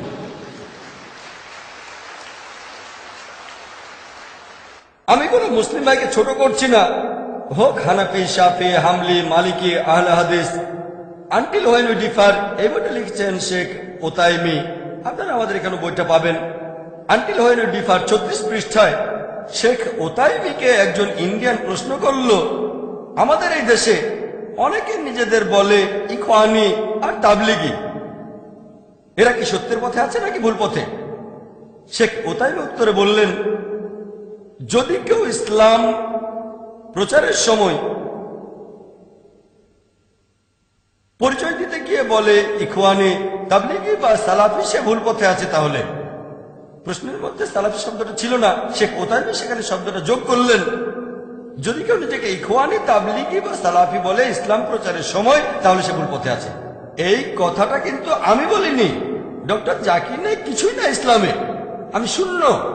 শেখ ওতাইমি মাশাআল্লাহ অনেক বিখ্যাত, শেখ ওতাইমির ফতোয়াটা শুধু আমি মেনে চলছি। কোন সালাফি যদি আমাকে দোষারোপ করেন, তাহলে শেখ ওতাইমিকেও দোষারোপ করতে হবে। তবে সালাফিদের ওয়েবসাইটে গেলে আপনারা দেখবেন তারা বলছেন যে শেখ ওতাইমিও বলেছেন নিজেদের সালাফি বলতে হবে। তিনি কি বলেছেন? বলেছেন সালাফি সালেহিনকে মেনে চলতে হবে। সে কথা তো আমিও বলি। এভাবে বললে শেখ ওতাইমিও আপত্তি করবেন না। তবে ধর্মপ্রচারের সময় যদি বলে নিজেদের সালাফি বলতে হবে, তিনি বলেছেন এই কাজটা ভুল, ভুল কাজ। তাহলে শেখ নাসিরউদ্দিন আলবানী এক প্রান্তে ফরজ, শেখ ওতাইমি বলেছেন এটা ভুল। তবে দুজনেই এটা মানেন। শেখ নাসিরউদ্দিন আলবানী আরো বলেছেন যদি বলো সালাফি আর ভাবো তুমি শ্রেষ্ঠ, তাহলে সেটা ভুল। শেখ সালেহ ফারজানা বলেছেন যদি ভাবো সালাফি বলে তুমি শ্রেষ্ঠ, তাহলে সেটা ভুল। তাহলে যে বিশেষজ্ঞরা বলেছেন সালাফি পরিচয় দেওয়াটা ফরজ, তারাও বলেছেন যদি বলো সালাফি আর ভাবো আমি শ্রেষ্ঠ, আমি বেহেশতে যাব, অন্যরা যেতে পারবে না, সেটা ভুল। শেখ সালেহ ফারজান, শেখ নাসিরউদ্দিন আলবানী, শেখ বিন বাজ, শেখ ওতাইমি বলেছেন যে সালাফি বলে পরিচয় দেওয়াটা উচিত না। আমি শেখ ওতাইমির মতো কঠিন করে বলবো না। যদি জিজ্ঞেস করেন তাহলে বলবো মুসলিম পরিচয় দেওয়াটাই সবচেয়ে ভালো। যদি কেউ নিজেকে সালাফি বলে পরিচয় দেয়, কোন কোন ক্ষেত্রে সেটা মুবাহ, ভালো, শর্টকাট। আমি বলছি না এটা হারাম, আমি এটাকে হারাম বলছি না। তবে সবচেয়ে ভালো সেফ, 100% সেফ মুসলিম। এটা নিয়ে বিশেষজ্ঞদের কোনো মতভেদ হবে না। যদি কেউ সংক্ষেপে বলতে চায়, পুরো কথাটা হলো মানে কোরআন, সুন্নাহ, সালাফি, সালেহিন, শুধু এটা বোঝানোর ক্ষেত্রে। যদিও ব্যাপারটা এমন না, লোকজন বলে সালাফি বেহেশতে যাব, অন্য সবাই দোজখে যাবে, এভাবে বললে সেটা ভুল। সংক্ষেপে আমি এটাকে বলবো মুবাহ, এটা ফরজ না। আমি এখানে যার ফতোয়াটা মানব তিনি শেখ সালেহ মুনাজ্জিদ। শেখ সালেহ মুনাজ্জিদ বলেছেন যদি এটা বোঝাতে চান যে আপনি উদ্ভাবনকারীদের দলের নন, তাহলে কোনো সমস্যা নেই। কিন্তু যদি কেউ বলে আমি সালাফি বলে শ্রেষ্ঠ, তাহলে সেটা ভুল। তিনি নবীজির একটা হাদিসের উদ্ধৃতি দিয়েছেন। নবীজি যখন মদিনায় ছিলেন, সেখানে আনসার আর মুহাজিরদের মধ্যে একটা কোন্দল হলো। মুহাজির ডাক দিল, ও আনসার তোমরা এখানে চলে এসো। আনসাররা তার কাছে চলে আসলো। তারপর মুহাজির বলল, ও মুহাজির আমাকে সাহায্য করো। নবীজি তার কাছে এসে বললেন, এই জাহেলিয়ার সম্বোধনটার কারণটা কি? এমনিতে আনসার বলে ডাকা কিন্তু খারাপ না, মুহাজির ডাকটাও খারাপ না, কিন্তু এখানে গ্রুপ তৈরি হচ্ছে। আনসার আমাকে সাহায্য করো, মুহাজির আমাকে সাহায্য করো। নবীজি বলেছেন এটা হলো জাহেলিয়ার সম্বোধন। আনসার একটা সুন্দর নাম, আনসার মানে সাহায্যকারী, আমাদের নবীজির সাহায্যকারী। মুহাজির মানে যারা হিজরত করেছে আল্লাহ এবং তার রাসূলের পথে, এটা সুন্দর নাম। তারপর নবীজি বলেছেন এটা হারাম, এটা নিজেকে শ্রেষ্ঠ বানানোর চেষ্টা। এটার উপর ভিত্তি করে আমি বলছি না সালাফি বলা হারাম, আমাকে ভুল বুঝবেন না। তবে সবচেয়ে ভালো হলো মুসলিম। যদি নিজেকে সালাফি বলেন আর কোথাও কোনো ভুল হয়ে যায়, তাহলে আপনি সমস্যায় পড়তে পারেন, দোজখে যেতে পারেন, বিপজ্জনক হতে পারে। যেহেতু নবীজি নিষেধ করেছেন সবচেয়ে সেফ, বলো আমি মুসলিম। এমনিতে আপনি বলতে পারেন আমি পাক্কা হানাফি, পাক্কা শাফি, পাক্কা হামলি, পাক্কা মালিকি, পাক্কা আহলে হাদিস, পাক্কা সালাফি, কোনো সমস্যা নেই। তবে লেভেল এখানে পরিচয় দেবেন মুসলিম। লেকচার শেষ করার আগে কয়েকজন বিশেষজ্ঞের কিছু বক্তব্যের উদ্ধৃতি দেব, যাতে আরো ভালো বুঝতে পারেন। এখন অনেকে তাকলিদের কথা বলেন, তাকলিদ থাকলে তাকে কাফির বলা হচ্ছে। ইমাম শাফি, আল্লাহ তাকে শান্তিতে রাখুন, তিনি বলেছেন আল্লাহ সুবহানাহু ওয়া তাআলাকে ডাকবে, আল্লাহ যে নামগুলো বলেছেন অন্য নামে ডাকাটা হারাম, কুফরি। আল্লাহকে ডাকবেন যে নামে আল্লাহ এবং তার রাসূল ডেকেছেন, অন্য নামে না, অন্য নামে ডাকাটা সেটা হারাম। তবে কেউ যদি অন্য নামে ডাকে ব্যাপারটা না জেনে, তাহলে সে কাফির নয়। ইমাম শাফি। শেখ ইবনে তাইমিয়া কি বলেছেন জানেন? তিনি বলেছেন যদি কেউ কোনো মানুষকে সেজদা করে আর মনে করে এটাই তার দিন, তাহলে সে অবিশ্বাসী নয়। শেখ ইবনে তাইমিয়া। যদি কেউ কোনো মানুষকে সেজদা করে, শেখ ইবনে তাইমিয়া বলেছেন যদি কেউ কোনো মানুষকে সেজদা করে, রক্ত মাংসের মানুষকে, আর ভাবে এটাই তার দিন, তাহলে সে অবিশ্বাসী না, যতক্ষণ না কেউ তাকে ব্যাখ্যা করে বলে তারপরে সে মুখ ফিরিয়ে নেয়। শেখ ইবনে তাইমিয়া একজন বিশেষজ্ঞ। এছাড়াও আরো দেখবেন শেখ শাওখানি, তিনি বলেছেন যে যদি কেউ আল্লাহ ছাড়া অন্য কারোর সামনে নতজানু হয় ব্যাপারটা না জেনে, তাহলে সে অবিশ্বাসী নয়।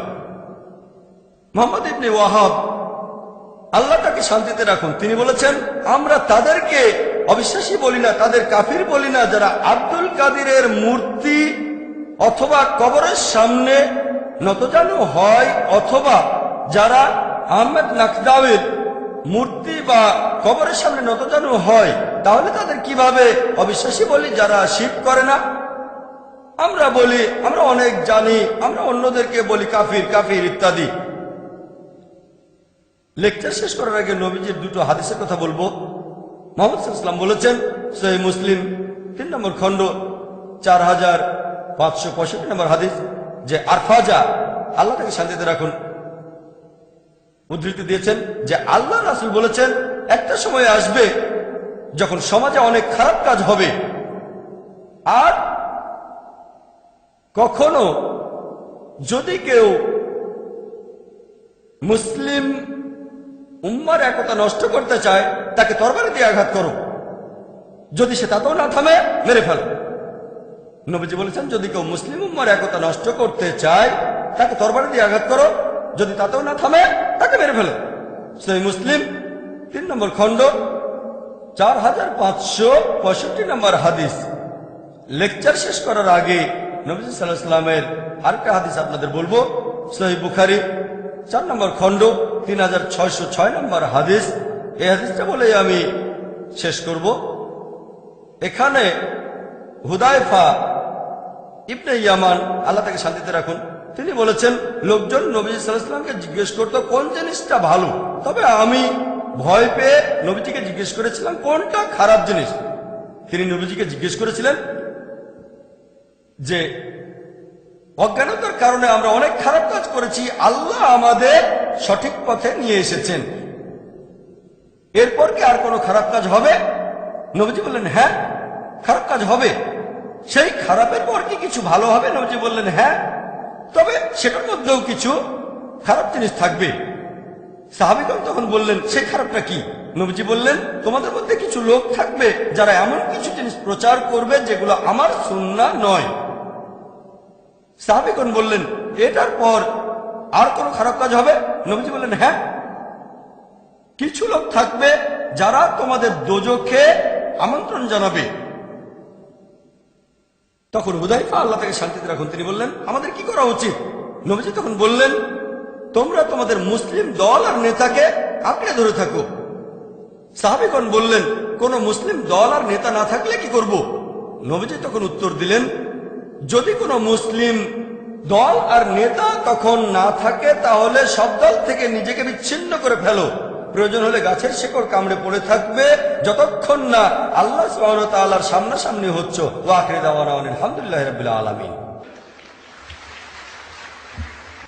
إن في خلق السماوات والأرض واختلاف الليل والنهار والفلك التي تجري في البحر بما ينفع الناس وما أنزل الله من السماء من ماء فأحيا به الأرض بعد موتها وبث فيها من كل دابة وتصريف الرياح والسحاب المسخر بين السماء والأرض لآيات لقوم